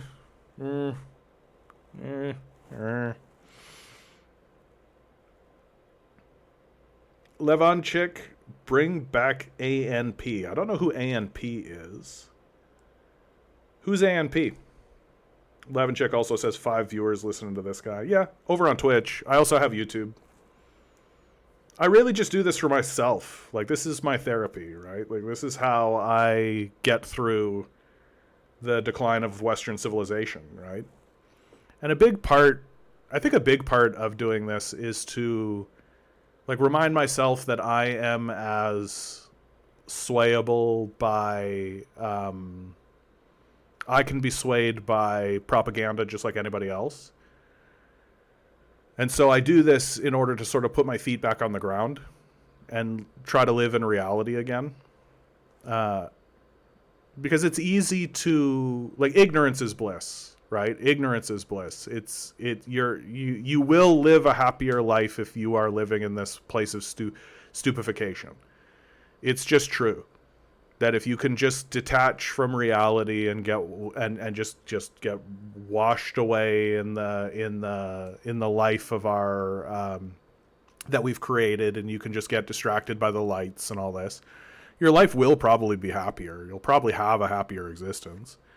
But that's how it seems to be for most people. I can't really do that for myself. I've tried to do that. It doesn't really work out for me. I need to know. Like, I need to look underneath the floorboards. I need to see the skeletons. And most people don't like that. Most people don't care for that. And it's just something I've accepted. Like, most people can't handle being confronted with the reality of what their society is and what's actually going on. Most people can't do that. And I respect that. I've had people say that to me. Like, people have listened to what I've been doing, and they've just been like, this is too much. Like, it's too bleak. It's too dark. And I'm like, yeah, okay. It's not for you. Right? And I accept that. I accept that I'm always going to be kind of this niche person off on the side, speaking about the things that I'm speaking about. Right? Who gets millions of views? Fucking Taylor Swift. Who gives a fuck? Right? Literally just some rich billionaire chick complaining about her bad boyfriends. Hundreds of millions of views. Okay. I sort of expect it. JT writes, and it'll always look a bit more progressive than the last administration, but it won't be. Obama felt far more progressive than the last. Trudeau did too, in a general sense to the masses. But of course, it will be an effort of maintaining the system. Yeah, it's because they're speaking back to a culture, right? Like Justin Trudeau and Obama, I think, were good cultural forces. They like gave a good reflection of what the culture actually was. But at the end of the day, they bent the knee to capital and they did what they were told. That's it. So like, while Obama, I think, is a good, important cultural force, in terms of his governance, like in terms of his administration, he was not that different than the Bush administration. And some make the argument that he was much worse than the Bush administration. Like the drone war, right? Like expanding the wars from 2 wars to 7, that kind of thing. It's pretty straightforward that there is a corroboration happening there. Yeah, the Obamas and the Bushes are hanging out now. Yeah, exactly. Like they're all in the same club. Like they're all friends with one another. And so, like, yeah, Obama felt more progressive than the last because it was a sales pitch, right? It's always a sales pitch. Peanut Butter Beatrice, yeah. They always deliberately fumble the ball. That's partially why we're here. John writes, I know nothing. I'm just sitting here looking at pretty colors. I don't know who Idless Mother is, but yeah, like, it's kind of how it is. Like, because of the small scale nature of our lives on an individual way, like, it's pretty difficult for us to perceive anything outside of ourselves, right? That reality is as it is and is sort of immutable or unchangeable. Like, the structure of capital, like, capitalists argue this. This isn't even my analysis. This is their analysis, that capitalism is itself a force of nature, and that all systems eventually become capitalism again, no matter what you do. It's hilariously false. Like, it's obviously the argument of a child, because if capitalism was the natural prevailing system in humanity, then it would have appeared immediately, right? It would have been the first thing to have happened, but it wasn't. Unless your argument is that capitalism is slavery, then you have a more salient argument, I think.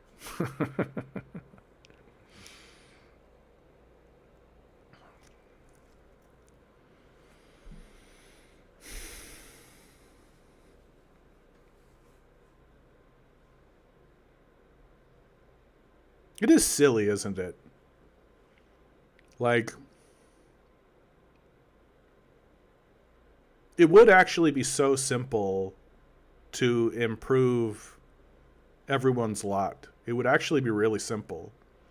Because we do have, like, institutional structures that exist in order to provide goods and services, right? There are institutional... that the struggle that most people are having now is access. That's really the big struggle. Like, we have all the housing we need.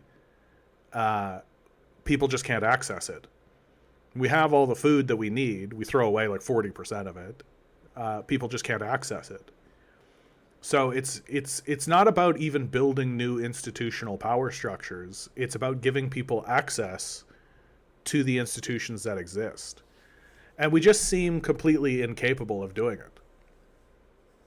That there is this, like, you gotta earn it idea. You gotta earn it mindset. Which just seems to be silly. Like, it's just sort of a silly way to view the world and a silly way to exist in the space. You gotta earn it. Like, from who? Like, who do you gotta earn it from? Like, the people who are providing the services are being well compensated for it. Or, sorry, not the people who are providing the services are not being well compensated, right? The people who are owning the services are being well compensated. So, like, what are we talking about here? Like, that, but because everything is a hyper individual issue, I guess, it's like, to the people who make this argument, it's just a simple 1-to-1 equation. Right? You do work, you make money, you buy goods. Real, just like simple equation. And there's no actual analysis of, like, yeah, but all the money has been hoovered up by a small group of pedophilic narcissists. Like, it's very clearly what's going on. Content writes, someday we will invent the hunger deleting button and people will argue over whether the son of the inventor of it will be able to collect rent from it. Yeah. Like, one of the things imagine trying to build a library in today's climate. That's it. Just imagine trying to build a library or a school, right? Basic institutions that we take for granted. Imagine applying the logic of today's politics to a library. And I think that's how you see how silly it's all become. Because, like, you can't get access to books. You got to earn it. No. We don't make that argument for libraries, that people should have access to books. Here are the books. Come get the books. Well, if you build a library system, people will just take the books and keep them. And guess what? They don't. Well, what we'll do is we'll fine people if they take the books and they don't return them. Yeah, you know what happens if you fine people? Then they do keep the books.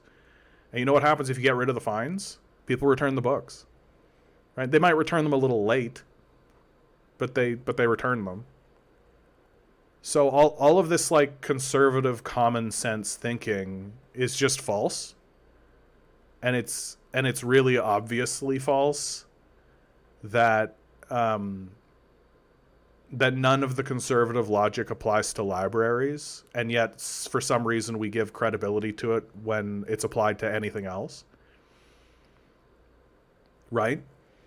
Like the moment you start taking a look at libraries and you start actually analyzing libraries and how libraries operate in our society, the more you see how all of these conservative talking points and all of these Zionist Nazi talking points are bullshit. And they're just bullshit on the face of it. Like, oh, you think people shouldn't have access to literature, so you just want to live in a stupid society. You just want to live in a society full of stupid people. Well, those people should pay for it. Well, then you're just going to live in a society full of dumb people, which you do, by the way. Like, your anti-intellectual position has led to, like, a literacy crisis, where most people are stupid.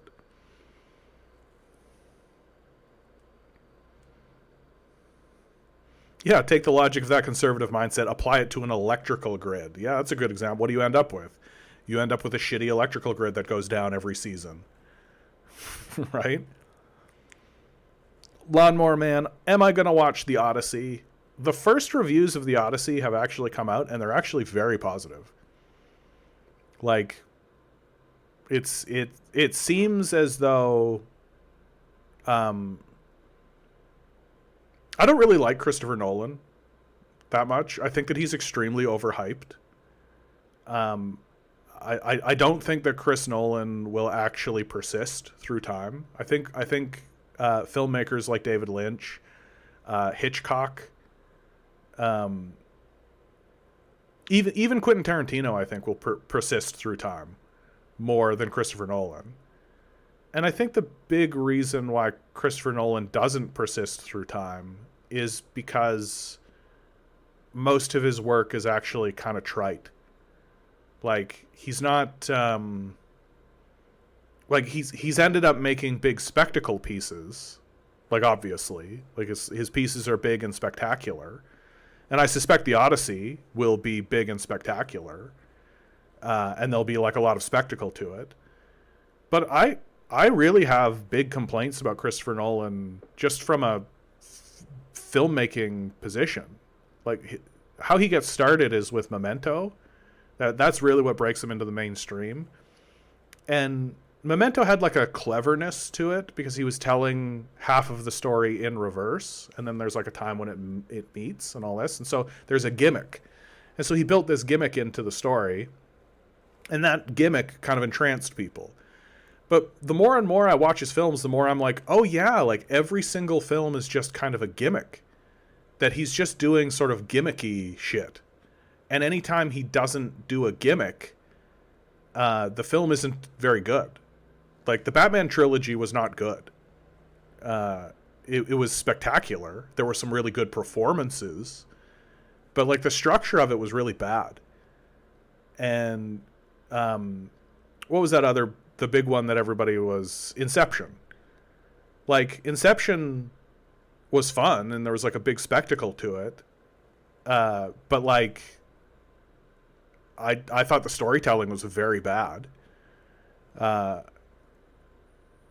Inception is actually one of those points for me where I was like, oh, okay, people are at this level. Okay, the populace is at this level. Because they had a character whose entire reason, Elaine Page, I struggle with Elaine Page because Elaine Page has now changed. But at the time it was a her, it was blah, blah, blah, blah, blah, misgendering and all this. But anyway, that character, the only reason that character existed was to explain the plot. was to explain what was going on, was to say what's happening so that other characters could say, this is what's happening. It's the only reason that character existed. And people still walked out of the theater being like, I didn't know what was going on. And I was like, really? They explained it to you. Like, straight up, like, this is happening. A, B, C, D, E, F. And they did it a couple of times. And it's just like, I would have much preferred if they had just thrown us into it and just been like, this is what, like, don't explain anything. Let people figure it out. And, like, and most of the Chris Nolan films are kind of like that, where they're like an interesting gimmick, but then the storytelling is like pretty banal. And Inception is probably the most disappointing one, because Inception really was the opportunity he had to make like a real piece of art. He had this really interesting opportunity to make something that was really actually artistic and really could have been, could have really grabbed hold of people's imaginations for a long time and had people really chewing on it for a long period of time. And instead of that, he's just like, yeah, they're going into his dream to go down into the level of the next dream to incept the idea that it's his idea that he got, like, and he just explained everything to you. And you're like, oh, okay. It's just not. And the problem I think that's going on in movie making generally right now is that there's like a feedback loop that's happening where filmmakers are starting to make films with the assumption that audiences have a low level of engagement, that they have what's the phrase that they use, a low attention span. And so they're making films for people with low attention spans. And so they have to dumb things down and over-explain things because they assume that people have low attention spans. But guess what happens is that if you make pieces of work that are like that, then people don't pay attention to it. So that reinforces the idea that people have low attention spans, so it makes the art worse, right? So you see the circle. You see how that's going to happen. And it all begins with the assumption that people aren't paying attention to your work, not because it's shitty, but because there's something wrong with them. That if your work was actually worth watching, people would watch it. Like that's the hard truth that I think most of these Hollywood people don't want to listen to. That what you're producing sucks. That the reason why people aren't watching the things that you're making is because what you're making sucks. And you keep making stuff for people with low attention spans, and guess what? That means it sucks. Like, people will pay attention to something if it's worth paying attention to.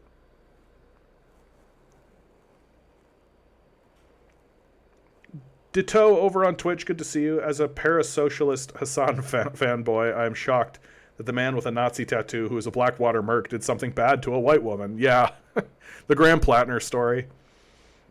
The Graham Plattner story is like, for me, it's hilarious from the outset. Like, Graham Plattner straight up, yeah, had a Nazi tattoo, was a Blackwater merc. And the Democratic Party is like, this is the guy. Pay attention to this guy. And it's like, that's weird. Like, it's weird that they grabbed hold of this guy and that they put this guy in front of us in the first place. And it's like, now that it's turned out that, oh, wow, big shocker, a Blackwater mercenary Nazi also raped a woman. You're like, yeah. I mean, isn't that how you become a Blackwater merc? Don't you have to do that kind of stuff? It's like joining a gang, right? Like, you have to kill somebody to join the gang. Elaney writes, yeah, food is education and food is Medicare. Like, why do we do this thing with, like, stuff the same with housing? Housing is healthcare. Yeah, you can look at the studies. Yeah, like, no. We are confronting a religious ideology. That's all it is. It's just a religious ideology that is hyper-individualist in its mindset. That it worships money, it worships itself, and it worships something called the free market.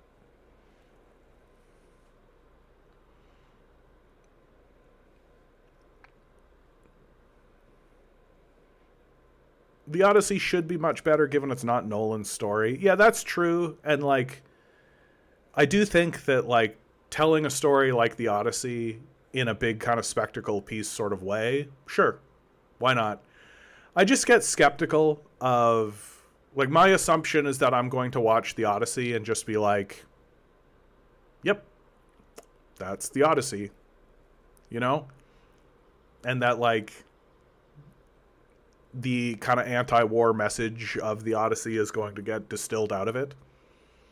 That's actually what I sort of expect to see happen. Like, the big message of things like the Iliad and the Odyssey and, like, these sorts of ancient Grecian stories is basically, like, war is hell. Like, war is bad. You shouldn't be doing war. People go to war for stupid reasons. Like the story of the Odyssey gets, and, like, Helen of Troy, right? Like, it gets overwhelmed by the story of the horse. I'm blanking on the name. Like, the horse. We all know what I'm talking about. The Trojan horse. There it is. But the story of the Trojan horse. You give a gift, but it's actually loaded with people to come in and take over, right? And the Lawnmower Man, I do have to ask, what's the great Subway take? Which one of my takes would you say is a great Subway take? I would do really well on that show, I think. The Great Subway Take show. Anyway, the Trojan horse is the story that most people kind of walk away from. But, like, the story of the Odyssey is, look how fucking stupid this whole thing is. Helen of Troy is a beautiful woman, and they're all going to war for this woman. What are you fucking talking about? Like, what are you fucking talking about, dude? It's so stupid. Oh, JT writes, I saw that Subway Takes had a guy saying no one should make a movie for more than $1 million, and I have to agree. Yeah, like, no, that's totally right. Like, the how are you going to pay for it crowd? It's so embarrassing. Like, how are you going to pay for it? The budget of Avatar was $1 billion. Like, what are you talking about? How are you going to pay for it? Like, it's just so amazing how banal waste has become in our society. That if billionaires waste hundreds of billions of dollars, like, didn't Meta, this failed project of Meta, spend like $80 billion? Take a look at AI and the AI bubble that's popping and how many billions of dollars they've spent on this failed project. And we're all just standing here being like, I think it would be good if we had food security and it would cost $6 billion to make sure everyone had access to the food system. How are you going to pay for that? How are you going to pay for that? Meanwhile, the billionaire class spends like hundreds of billions of dollars to make like a pedophile sex robot. And you're like,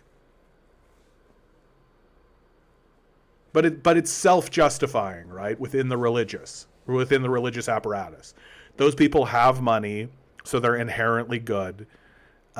It's a hyper-individualized system, so what they do is justified. And it's a free market system, so if the market doesn't like what they do, then it'll decide. And in the interim, we're all just like, can we get access to food and shelter? Can we just make sure that, like, disabled people aren't just discarded in the society? Can we just make sure that, like, the basics are taken care of? No? Can't do it? Okay.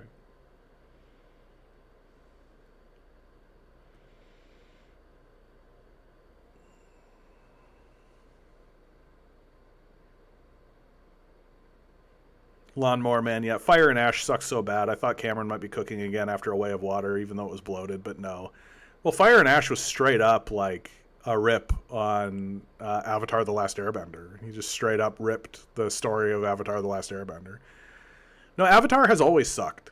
Like, it shows you that people can be entranced by big spectacle. And there's nothing wrong with big spectacle pieces. Let me be really clear about that. Like, if your film is like a big spectacle piece movie and that's the point of it, is to just have a big spectacle, sure. There's nothing wrong with that. Like, the circus is in town, right? Like, yeah, it's not, there isn't like a big critique of society or like a big, like, it's like straight up, let's go see an elephant stand on a ball. Like, yeah, absolutely.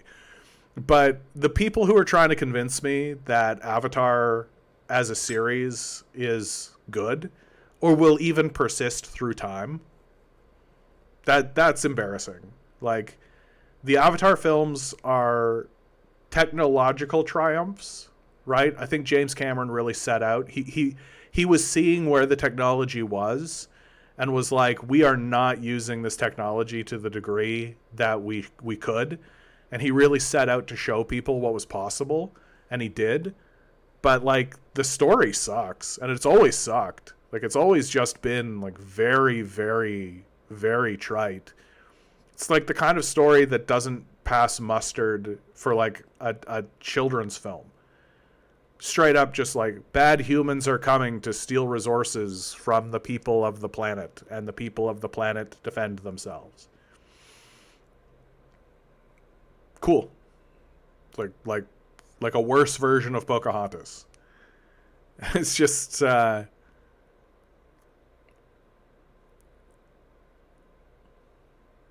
Avatar films are just cowboys and Indians again. Yeah, that's exactly right, Borg. That's correct. It's just kind of framing the Indians as the good guys. That's all. Like, it is kind of flipping the dynamic where it's like, yeah, maybe invading countries and stealing their resources is bad.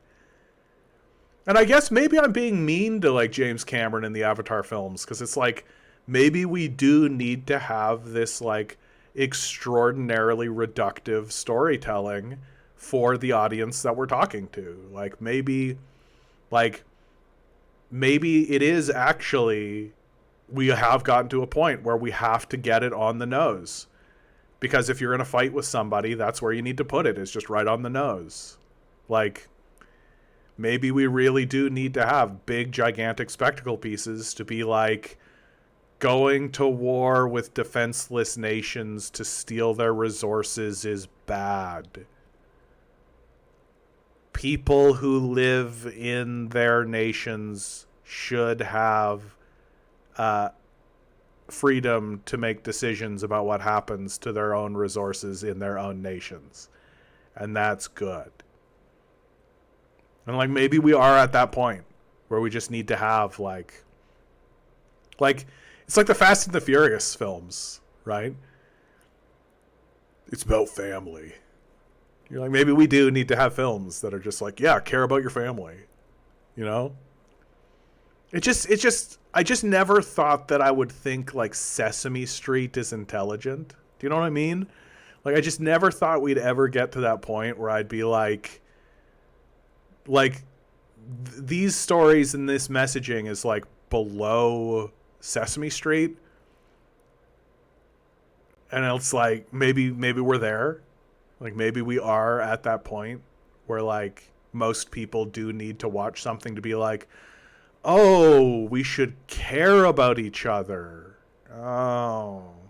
But there is like this really interesting phenomenon happening in our culture where people will watch like anti-imperialist films. Like, the Star Wars franchise is anti-imperialist. Like, it's designed to be anti-empire structurally as a storytelling franchise. And all of these Star Wars bros will just be like, they'll be completely on the side of Luke Skywalker and like the rebellion and all of this. But then their politics is basically like Nazi pro-imperialist shit.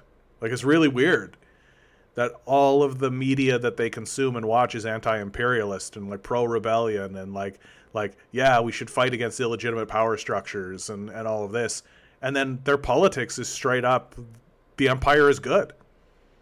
It's wild. It's actually wild. It's truly a phenomenon. Like, it's what's that called? Where it's, you can hold two opposing thoughts in your mind. Dissonance. What's that called? I'm blanking on that. That's annoying. JT writes, entertainment that is not art. Sometimes artists work on it, but overall it isn't an art project. The most art that is in pushing of CG arts into new spaces, but that's more craft. Yeah. Cognitive dissonance. That's exactly what it is. Have you still not seen Andor? I started watching Andor and just immediately was like, I don't care about this. Like, really, end of the day, I just like started watching a couple of episodes of Andor and I just walked away from it just being like, I genuinely don't care. Because Andor is fundamentally the same as all the rest of the Star Wars stuff. Empire bad, Rebellion good. Sure, it's adding a little bit more texture. That's fine, right? I don't mind that. And there's probably some good speeches in there and all this. But at the end of the day, look, I don't give a shit about Star Wars. I don't care. Like it's not informing me of anything. I genuinely don't care. I would rather watch like an episode of SpongeBob. Right? Like that's where I'm at with this Star Wars and Star Trek. Like all the big budget Marvel shit, like all this stuff. I'm just like, I don't give a fuck. I don't care to listen to what these guys have to say anymore. Like, I think that the society is betraying itself. I think that we're destroying ourselves. I think we're doing it with intention. I think we know we're destroying ourselves. I don't give a fuck what any studio has to say about anything. I don't care. I really would much rather watch like some guy's TikTok video where he's like trying to like make puppets. Like I'd much rather watch that. That to me is more culturally important. Because fundamentally, if a big studio trying to make some kind of statement about itself will still fundamentally defend the culture. And the culture is indefensible at this point. Like there shouldn't be I'm just giving zero credibility to it. And so I'm just not spending my time on it. And that's where I'm at with like Andor and like all of them. I'm just like, I don't care. I don't care. Like, I'm going to spend exactly 0 minutes on it.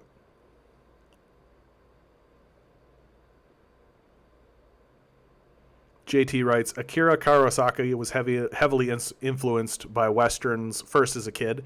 Then he was interested by samurai crap, tied it together. Yeah. Content. John, just be like me. Drink some dumb bitch juice and take 5 minutes. Yeah. Yeah. I don't know. I'm like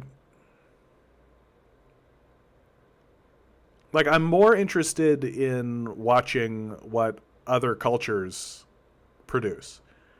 Right? I'm more interested in seeing like what Chinese media is going to come up with. Like what Russian media is going to come up with, right? I'm more interested in that kind of stuff because I just don't I have no faith in Western creators to produce anything worthwhile. Like, zero credibility means zero credibility. And I just find that, like, I'm, how to say this properly? Like, I just find myself cringing at a lot of it. Like, I find myself watching it just being like, ugh. Like, I don't find it to be inspirational. I don't find it to be entertaining, even. Like, it's all failing at its, like, most basic level. Which is, like, even if it's, like, turn my brain off, watch garbage stuff, it's failing at that level. Because it's too dumb. Like, it's too... Like, I remember I came around on this with, like, The Mandalorian. I remember watching The Mandalorian, and the entire time I was like, this is terrible. Like, this is genuinely bad storytelling. Like, I couldn't get into that space. Some people seem to be able to do this. It seems like most people are able to do this, where they can literally just turn their brain off and just look at something and go, Gah, and just accept what's being thrown at them and just, Gah. And then it ends and they're like, wow, that was great. And meanwhile, it's like the most drivel, like it's just shit. It's just trash. Like, Mandalorian is especially bad. Because it's just so terrible. Like, it's so terrible. Yeah, no surprise the movie Supergirl is a flop. Yeah, the Superman's like world, like the DC Superman world, it like you can't make a good Superman, Supergirl, Superwoman story. You can't, because Superman in this environment would be like, let's go get these Epstein pedophiles, right? Like, that's what Superman would be doing. And if Superman's not doing that, then it's not Superman. And so you can't really make a Superman movie, right? Because if you wanted to actually have Superman stand for his values, he would round up the Trump administration and send them to the fucking Hague. That's what he would do. That's what the story would be about. And they're not doing it. They're not telling that story. And they know why they're not telling that story. Because the people who are funding the Superman franchise are in favor of that kind of thing. They want to protect their buddy Jeffrey Epstein. They go to Epstein's Island, right? They're willing to like be like, oh, there's a guy somewhere in Luftvenistan or wherever the fuck it was who's oppressing his people, and we should go in. And this is like a loose cover for the Israeli-Palestinian genocide conversation. And Superman is like, we're going to go in there and stop it. But I'll beat people on both sides. I'm kind of, I don't know.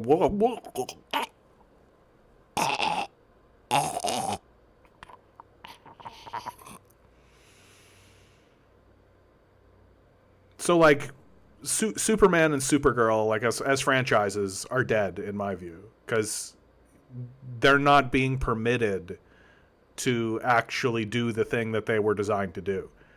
Like Superman used to beat the shit out of Hitler. Like Superman was there to be like, oh, this is bad and I'm here to fight it. And it's like, okay, but all the bad shit, like those people are in power. Superman's not punching Donald Trump in the face.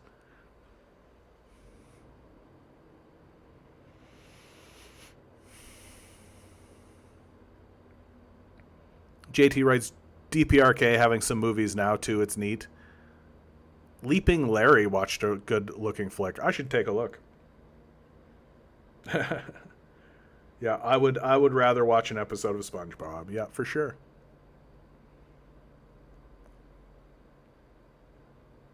JT writes, if you haven't seen Battle of Algiers, but choose to watch the next season of whatever Netflix show, do themselves a disservice.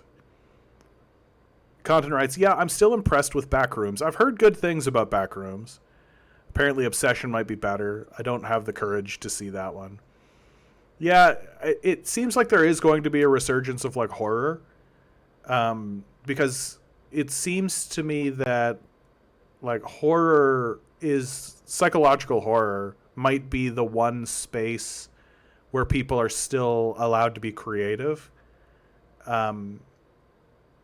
Because like if you wanted to make good comedy, like comedy is essentially dead in America now. Literally comedy is now just guys riffing in rooms with one another, basically. There's no good like comedy movies being made anymore. Because to make a comedy movie is to first acknowledge the environment you live in, right? That most comedy is highly critical. And so you have to start with, okay, you live in a fascist society that's been taken over by ICE agents and pedophiles, right? You start there. And so you start telling stories from that perspective. And you can't really do that, right? Nobody will fund that. Right? Like nobody wants to actually fund the next Charlie Chaplin. Right? Like when Charlie Chaplin was making films, his character, the Tramp, like that character itself is an indictment of American society. Just the existence of the character is a heavy critique of American society during that period of time. And the fact that Charlie Chaplin was able to make that character the most iconic American character during that period of time is a heavy indictment of the society by the people of that society. That people were watching Charlie Chaplin's The Tramp and they were like, yeah, we know that guy. This character exists. and he's running around doing like lovable shit and like fucking up police officers. It's actually amazing how much of Charlie Chaplin's stuff is him taking the piss out of cops. Like, and you imagine being like a capitalist in Charlie Chaplin's America, watching Charlie Chaplin's stuff in an audience where everybody is going, ha ha ha, Charlie's fucking up the police, the agents of capital. Ha ha ha, we love that. And being like, oh, okay. Yeah. Oh, all right. And like, you can't have a character like that today. You can't make that. Like, there's ongoing talk about how like, oh, you could never make this film or that film in this environment. You could never do any of Charlie Chaplin's stuff in today's environment. No one would ever fund what you want to have, a homeless guy who goes around fucking up the police while pursuing empathetic goals that make him lovable, only to have him fundamentally lose. Like, the story of City Lights would absolutely never get made in today's climate and in today's society because it's too empathetic to the poor. It's too empathetic to those who live in poverty. You could never have a story of a lovable scamp who falls in love with a blind girl, who finds a way to cure her blindness through a series of misadventures where he, again, fucks up the cops, to have him succeed in curing her blindness, only to have her ultimately reject him as a love interest because of the class differences. Like, you just never have that story get told in America today. Because America today, like the America of the 1930s and 40s, was not fascist. It had like those inclinations, obviously, and the capitalists existed in that capacity, but there still was a sense of community and a sense of we're going to solve problems together. Today's America is just full-blown Nazi fascism. Like, it's just straight up like, you throw on the MAGA hat, you might as well throw a swastika on. And so you're never going to see films that are actually advocating for the poor and for the people who actually live in the society. Like, and the place that you would actually have that done would be through comedy. Literally just do Charlie Chaplin stories. Like, make it less slapsticky, obviously. Like, make it less, but like, just do his story. Take the plot of City Lights and do City Lights. Like, take all of the stuff that the Stooges did. Take all of that stuff. Take all of Buster Keaton's stories and just do those stories. Right? And why can't they? Because all of their stories are anti-capitalist. Because all of their stories begin with the premise that the protagonist is a poor man and that you should have empathy and feeling towards him because he lives in poverty, and that you kind of like him because he's impish and scampish and trying to get away with things while dealing with his own impoverishment. Right? That's what you like about him. And you could never tell those stories today because poor people are supposed to be expunged from the society. Right? No capitalist is actually going to fund an art piece that starts with the premise that people in poverty are human. That's never, ever going to happen. Like, so comedy as a form is essentially dead. It's essentially become a place where bullies get to laugh at the weak. That's basically what today's modern comedy is. It's just bullies laughing at the weak. And the people who aren't operating on that level of comedy are basically just people who are like, oh, you're from Milan? I don't know anything about Milan. Is that where the Leaning Tower of Pisa is? No, I'm wrong. Haha, I'm so dumb. Haha. That's it. That's basically what comedy is now. And so, like, you're kind of left in a place where you're like, what's left? Like there's no romances getting made, right? Because again, for a romantic comedy to get made, or for a romance to get made set in the modern period, you'd have to begin with acknowledging what the society looks like. Like, you want to tell the perfect romance story, it would be creating a romance story between a social justice warrior and an incel, like a Joe Rogan incel.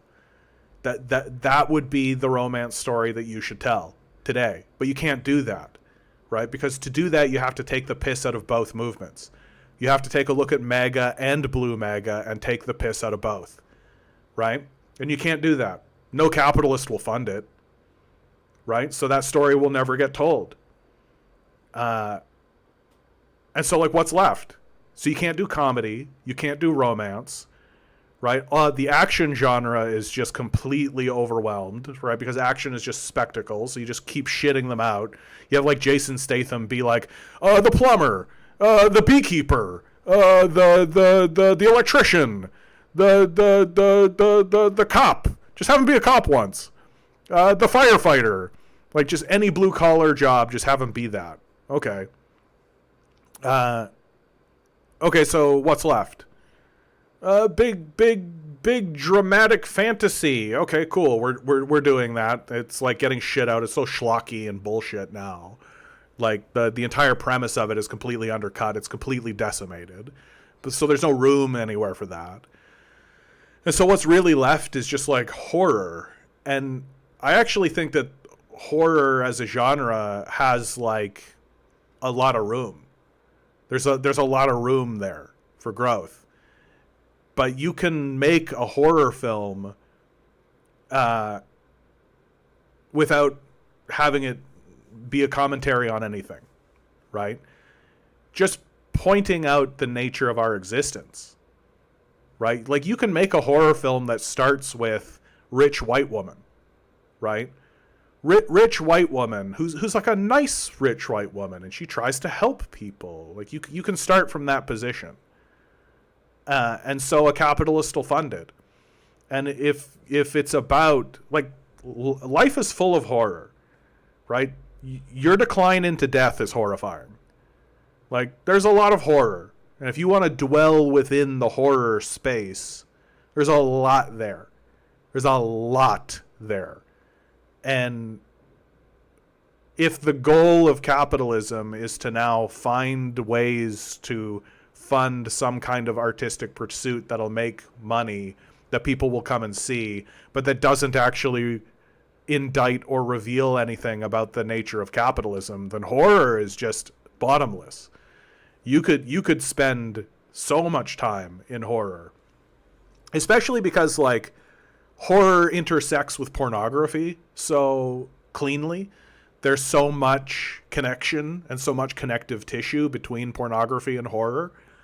And people haven't really begun the genuine exploration between that connective tissue. Because nobody wants to be the guy, right? Nobody wants to be that guy to find the connective tissue between pornography and horror, even though it's, like, right in front of your face. It's always there. And, like, sex itself is actually kind of horrifying. We romanticize it. Like, there's a lot of romanticization of it in the culture, but just the drive for sex by itself is kind of a horrifying prospect. It's just sort of inflicted on us, and we kind of have it. And here we are, living in this environment where we have these, like, animalistic urges that are forced upon us. And it's completely uninvestigated. Just completely uninvestigated. And so horror, because it can touch down on things that are more intrinsically human, that supersede the society, that what is horrifying to a person living in poverty is probably also horrifying to a person with $1 billion, then you can just tell stories about, like, a suburban housewife with a kid, right? And or a businessman, right? You can just tell a story about a businessman, and he's just like a normal good. He owns a business, and he's a hard worker. He's the perfect emblematic, but he has Parkinson's. There you go. There's your horror story. Like what's more horrifying than a story about a guy who is losing control of his body and his awareness of the world around him, right? There's your horror story, right? That's going to be horrifying for a rich man and a poor man. So I expect the horror genre to do very well moving forward because it's detached from class analysis. Like, you can't really tell a romance story and you can't really tell a comedy story because both of those stories need to begin with the class dynamics that exist in your society. Inherently. They inherently must. And that's true of all comedy, and that's true of all romance. And, like, you can tell an action story, right? And have it sort of be bereft of any kind of class analysis, as we're seeing with Jason Statham stuff. But they've already figured that out, right? They've already figured it out. They figured out, like, oh, you can just tell a story about a pirate.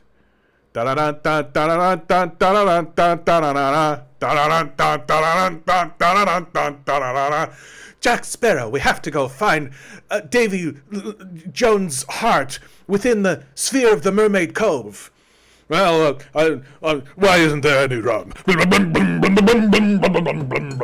Right? And people will just go see it because they're like, Jack Sparrow. Right? But all of that exists. Right? All of that already exists. And so where's the uncharted territory?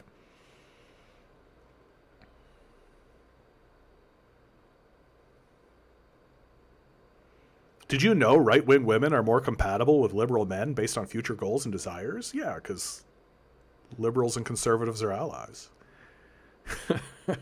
Like, that's it. There's no mystery to that. Like, a right-wing woman will look at a liberal man and basically say, oh, our politics are fundamentally the same. You just think that we should be striving and fighting for something. And a woman will look at a man being like, oh, he kind of wants to change things a little bit. That's sort of attractive. JT writes, City Lights in modern times are so good. I got to watch The Great Dictator, but feel it might be more obvious. No, The Great Dictator is a brilliant film. I think The Great Dictator is absolutely must watch because, like, it's pretty amazing that The Great Dictator got made. Like, The Great Dictator is literally Charlie Chaplin taking the piss out of Adolf Hitler. That's incredible, actually. Like, it's incredible that and not just Adolf Hitler, by the way, Mussolini. Like, it's actually incredible that film got greenlit and that got made at all. And you take a look at Chaplin's performance, and you take a look at his performance of not just Adolf Hitler, but of the protagonist. And it really is like a humanizing piece. It really is a piece that's like, hey, maybe we should have more serious conversations about who our leaders are and the nature of these systems, the nature of war. And the speech, because of... It's so clear to me that Charlie Chaplin... Like, we've all seen the speech. We've seen the speech that Chaplin does. Oh, we have somebody over on Twitch. If you're still here, my man, let's read out what Toby Zero thinks is appropriate to say to people. I think you're overreacting. About what? Fuck communism. You have to experience it to see it fails, buddy. I'm from Eastern Europe. You're so out of touch. Bro's gaslighting himself for a living. Yeah, so you're from Eastern Europe, right? So I'm not post-communist, right? I'm not a post-communist. I'm a communist. I think that communism was highly successful when it was being implemented. I can see how somebody who is from Eastern Europe would be against post-communism. I don't really know why you're against communism. Like, you'd still be living under the SARS if not for the communist movement that happened. So I don't really ever understand that. Like, I wouldn't want to be living under Peter the Great or something. I suspect you've already left, though. So that's usually how this works. People come in, they shit all over the place, and they leave, and they think they've done something.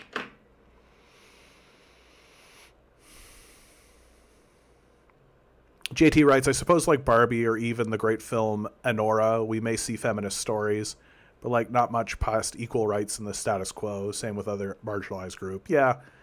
Like, one of the things, here's a controversial take, and I suspect I'll get into the weeds with this with some of you, but that's fine.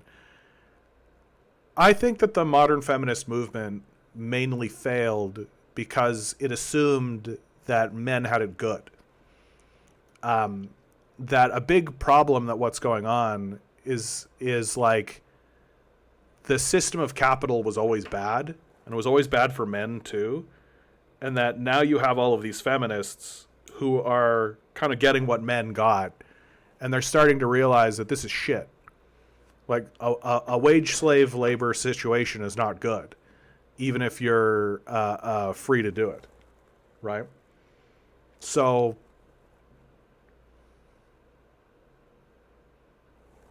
to me, that's kind of where the next stage is going to come from, is this understanding that, like, yeah, the issue is not men versus women, right? The issue is not men are bad.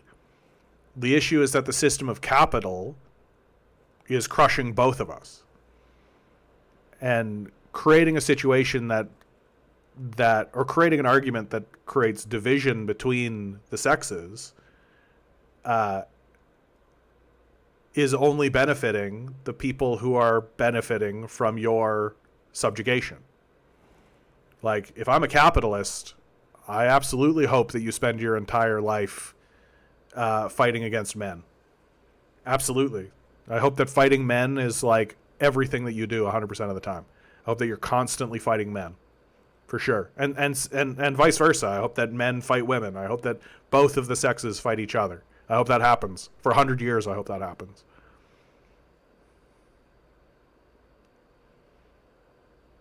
Direct Luminosity writes, we lean into stories that make us feel emotions, not logic. For example, drama, horror, thriller, romance, comedy. Yeah.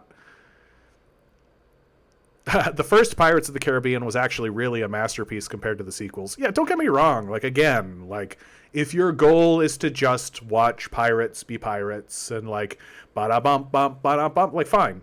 Like, I'm not going to hold it against you. Like, for real. But, like, don't try to convince me it's an art piece, you know?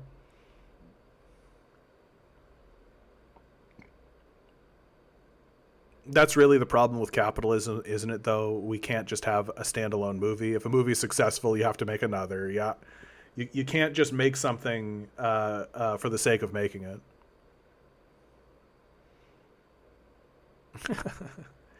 Sorry, I'm just laughing because it's just so funny how, like, these guys will come in and make their statement and then leave. And it's like, what did you think you were achieving there, my man?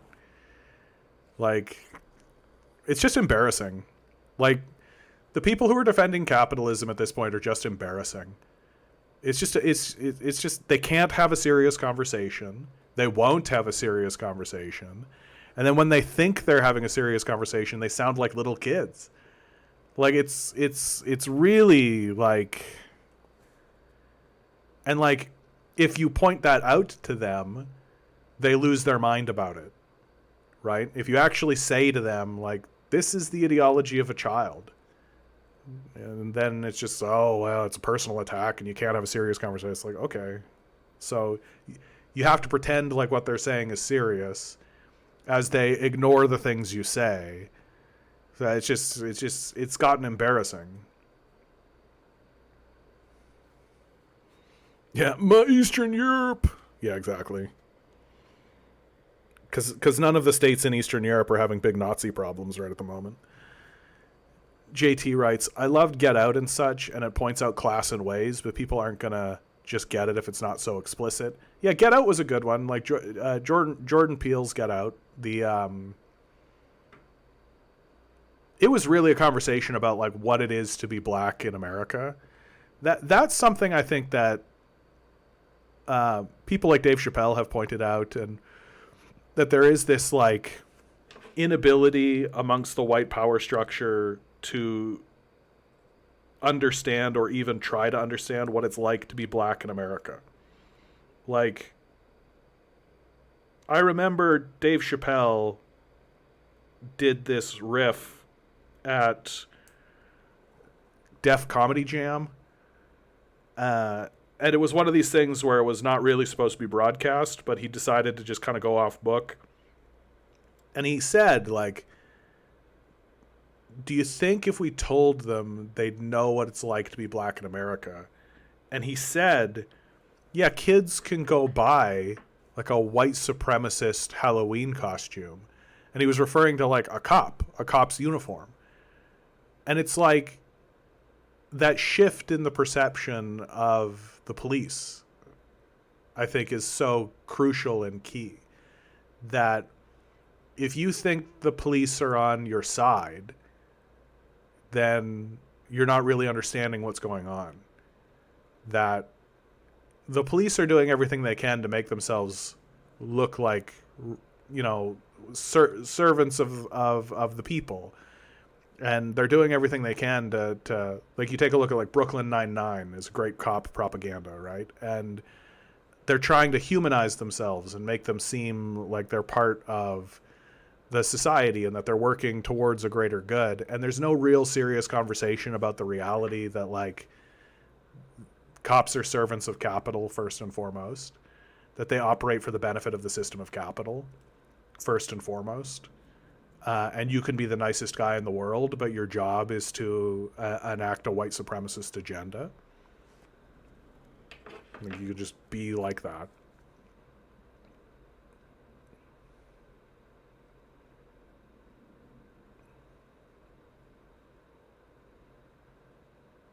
Direct luminosity. Movie sequels are fine, but only if it's based on a book or pre-existing idea. I think sequels are fine if the goal was to make a sequel from the beginning, right? If your goal was, we've got a trilogy in mind, right? Or we've got 2 movies in mind, right? So like Lord of the Rings is a good example, where from the beginning, the plan was, we're going to make these 3 movies. Then you end up making something really good. But what tends to happen, I'll use The Matrix. The Matrix, I think, is the best example I can think of. Because the first Matrix movie is objectively a masterpiece. Right? It's objectively a masterpiece. And one of the great American films. A film that says a lot within it. And then very, very...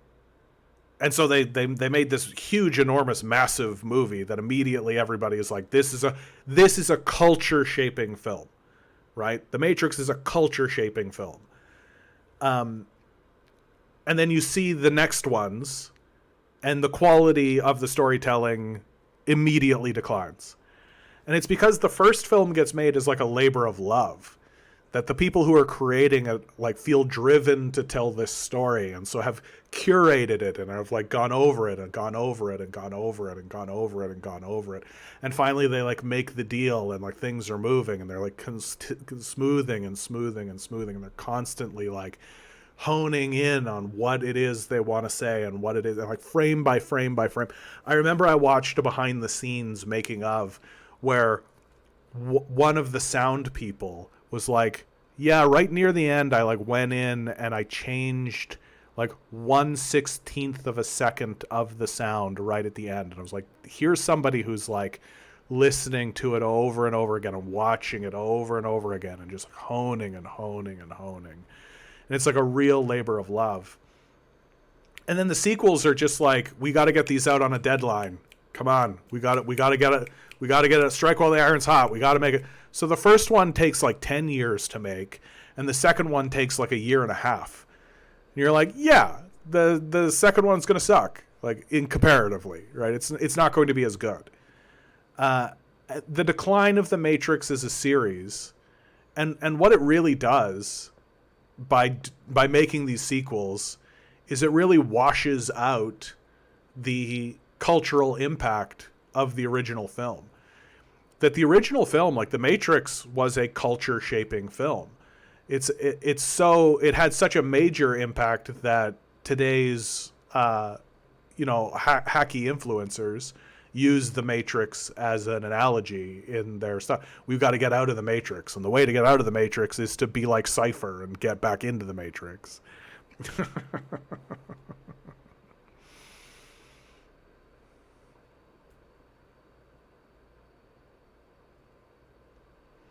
You always see this thing in movies where the audience is like, the villain has a point, but they take it too far. I'm always like, that's what you took away from all that? Well, my big complaint, I actually nail Chris Nolan, going back to his stuff. The character Bane, the entire time I was watching the third Batman movie, I was like, Bane is objectively correct. The things that Bane are saying are just correct. And Bane was so correct and so absolutely objectively accurate in his criticisms that at the end they just needed to make him a lunatic. That like about 2/3 of the way through the film, there's this big reveal where Bane's plan is to put a nuclear bomb in the middle of Gotham. And you're like, oh, so he's just a madman.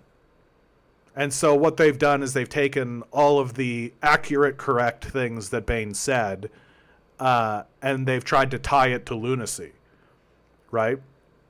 But all that does is it makes you look like a schlocky filmmaker, because Chris Nolan at the end of the day is a schlocky filmmaker, right? Like his stuff isn't actually good. He just has a big budget. Like I actually think that Chris Nolan is a worse filmmaker than Michael Bay. Like I think Michael Bay's stuff has more credibility than Chris Nolan's stuff. And I think that's true because Michael Bay doesn't bullshit about what he's doing, right? Michael Bay is literally like, I made a movie about big giant robots fighting. Want to see the movie about the big giant robots fighting? Here it is.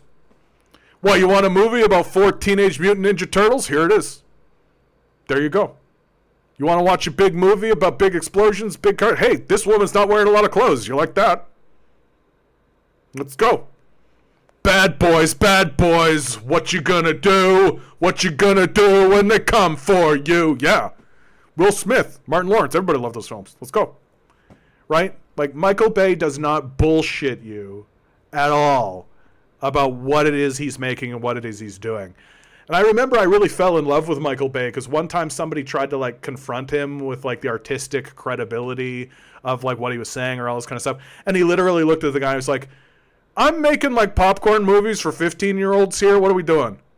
And that was it. That was his whole response. And I was like, fucking great. Michael Bay, he knows exactly what he's doing. He's not bullshitting anybody.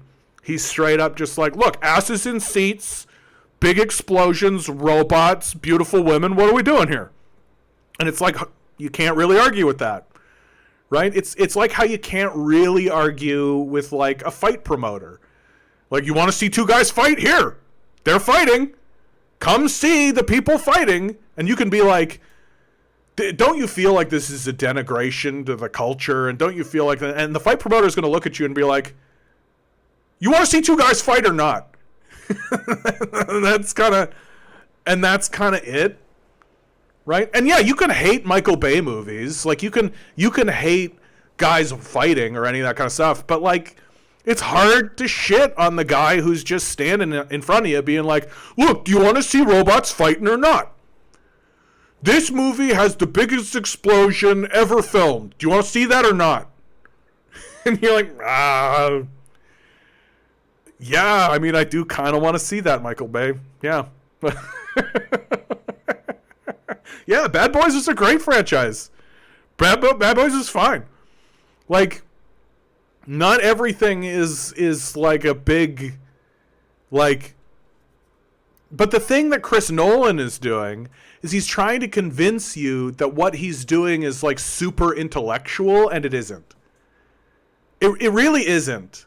Like, if his films were super intellectual, they would be made that way. And they're not. Like, Inception is the poster child of this, where it's just like he's trying to make an intelligent Michael Bay movie. That's what Chris Nolan is trying to do. He's trying to make you walk out of a Michael Bay movie being like, that was intellectually stimulating, and it's not. Right? There are ways in which he could have made those films intellectually stimulating, but he decided instead to make a Michael Bay film. Which, again, Michael Bay... Like, do you know what Michael Bay would have done with Inception? Right? The exact same thing. Michael Bay's Inception would look exactly the same. It would not be different even a little. No, sorry, my bad. It would be different in that there would be more scantily clad women. That's the only difference, though. Michael Bay's Inception would have looked exactly the same dialogue, same script, same people saying the same stuff, right? But maybe the explosions would have been bigger and maybe there would be more scantily clad women. Well, you're going into a guy's dream world and you don't think there's going to be beautiful women wearing no clothing? Come on! And it's so like... Yeah, Armageddon and The Rock, right? These are great Michael Bay films. Like, it's just like no... there's just no bullshit to it, right? Like, yeah, like Con Air. Like, Con Air is just total bullshit schlock, and we all know it. It's all total horseshit. But it doesn't pretend like it's trying to do anything else. It's not trying to pretend like it's high art, right? I think fundamentally this is my big complaint about like Star Wars and like and what's going on is that these filmmakers are trying to pretend like they've got a moral or there's some kind of moral story that they're trying to tell, and they're not, right? And I wish that they would just be more upfront about that. That like, yeah, okay, great. Maybe at one point Star Wars and Star Trek had a moral message. Maybe these things did have a moral message, okay? Stop coming to these films expecting that, because we're no longer delivering it. We're no longer interested in that. We're just going to show you some schlocky bullshit that doesn't make any sense and is for children. Like, that's what we're going to do. And if that's what you come with that expectation, you'll probably have an okay time. But they keep taking, like, franchises that actually had, like, gravitas. Like, Star Trek used to have gravitas. It used to have, like, genuine scenes between mature adults discussing the fate of species in serious ways. It wasn't, like, goofy, one-off lunatic bullshit.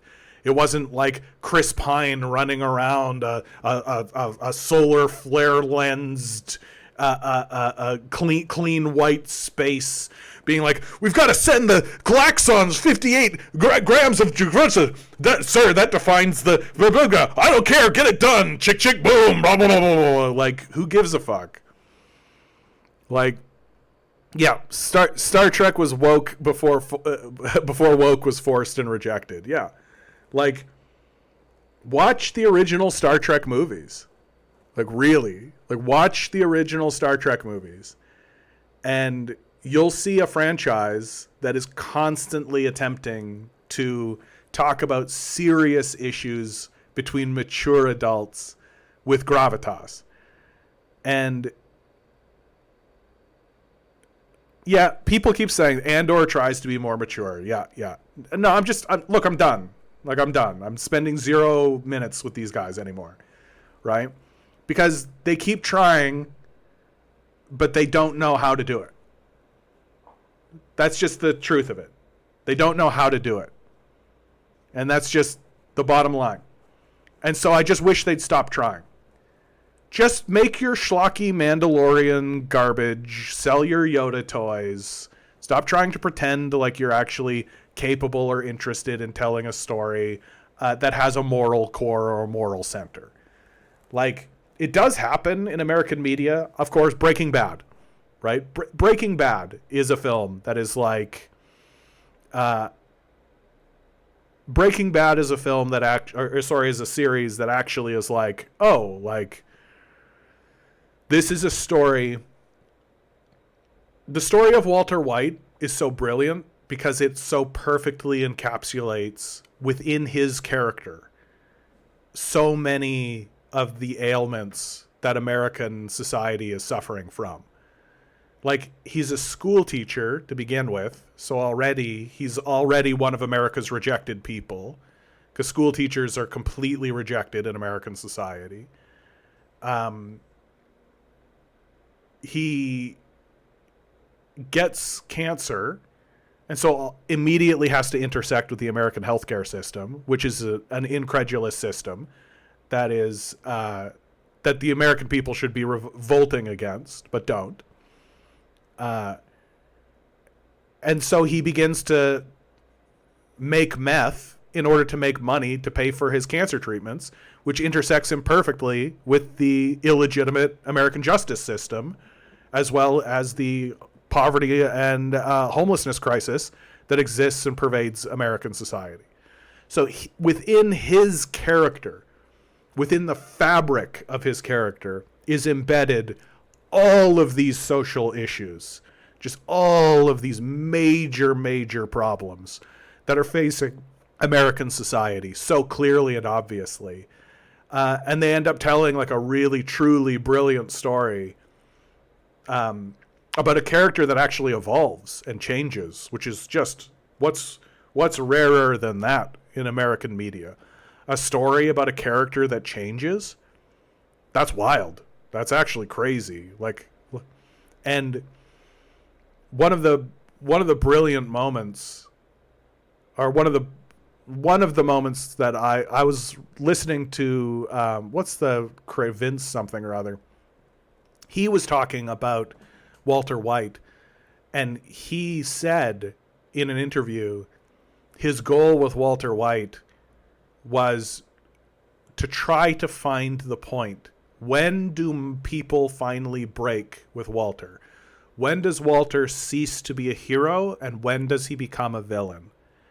Where is that line for people? And just this constant pushing, just pushing and pushing and pushing until finally Walter does cross a line where there is a point of no return, where you can no longer defend him. And the story stops being about a school teacher rebelling against an illegitimate system that's treated him badly while he's trying to survive, and the story does become about a selfish man on a path to his own self-destruction. And so just the fact that that was a goal of the storyteller tells, like, that's very intelligent. There's something very intelligent happening in that story.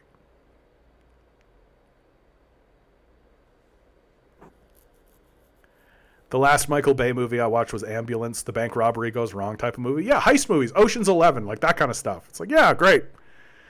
Well, those sorts of movies should always be made. Like, even if we were living in like a communist utopia, I'd still love to see like a pirate movie. Like, who doesn't want to see this shit? Like, that's great. JT writes, I loved the first few seasons. Once he becomes a crime lord, it felt like it centers him. Hence why shirts of him were seen as fun, like he's a hero. Yeah, but then there's the shift, right? Like, because him becoming like a crime boss, like a crime lord, in many people's eyes was like this like achievement. It was like a culmination, right? But then you got to see it all fall apart, and you got to see his empire collapse, and see the smallness and the hubris of this person who, like, initially you're like on board with what he's doing because he's struggling against circumstance and he's struggling against the society that he lives in. But then more and more you begin to see like, oh no, like this was never about his family. This was never about protecting his family. This was never about protecting his or trying to get free of cancer. It was never about fighting against an illegitimate system. It was always about power for him. It was always about his refusal to feels small, and his refusal to accept the insult of being left behind. That it's about power, and it's about having power. And there are so many scenes in Breaking Bad. Like, Walter White is his own worst enemy in the end. Like, there are scenes where, like, he blows up his whole entire operation because he thinks he's getting not as strong a deal as he should be getting. That, like his whole fight against Gus, like, Walter ends up in a position where he's actually got a good thing going. Him and Jesse are making, like, money hand over fist, making drugs for Gus. But that's not good enough for Walter. He has to have power. He has to be the kingpin. And that's what ultimately destroys him. There's this quest for power.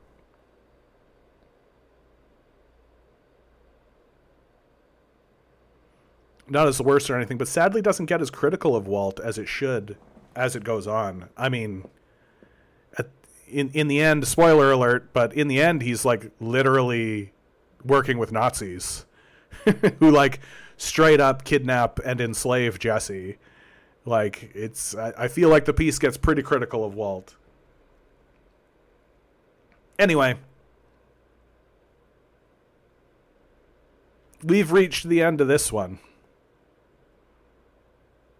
Always remember, guys, each and every one of you is a quantum being walking around in quantum energy.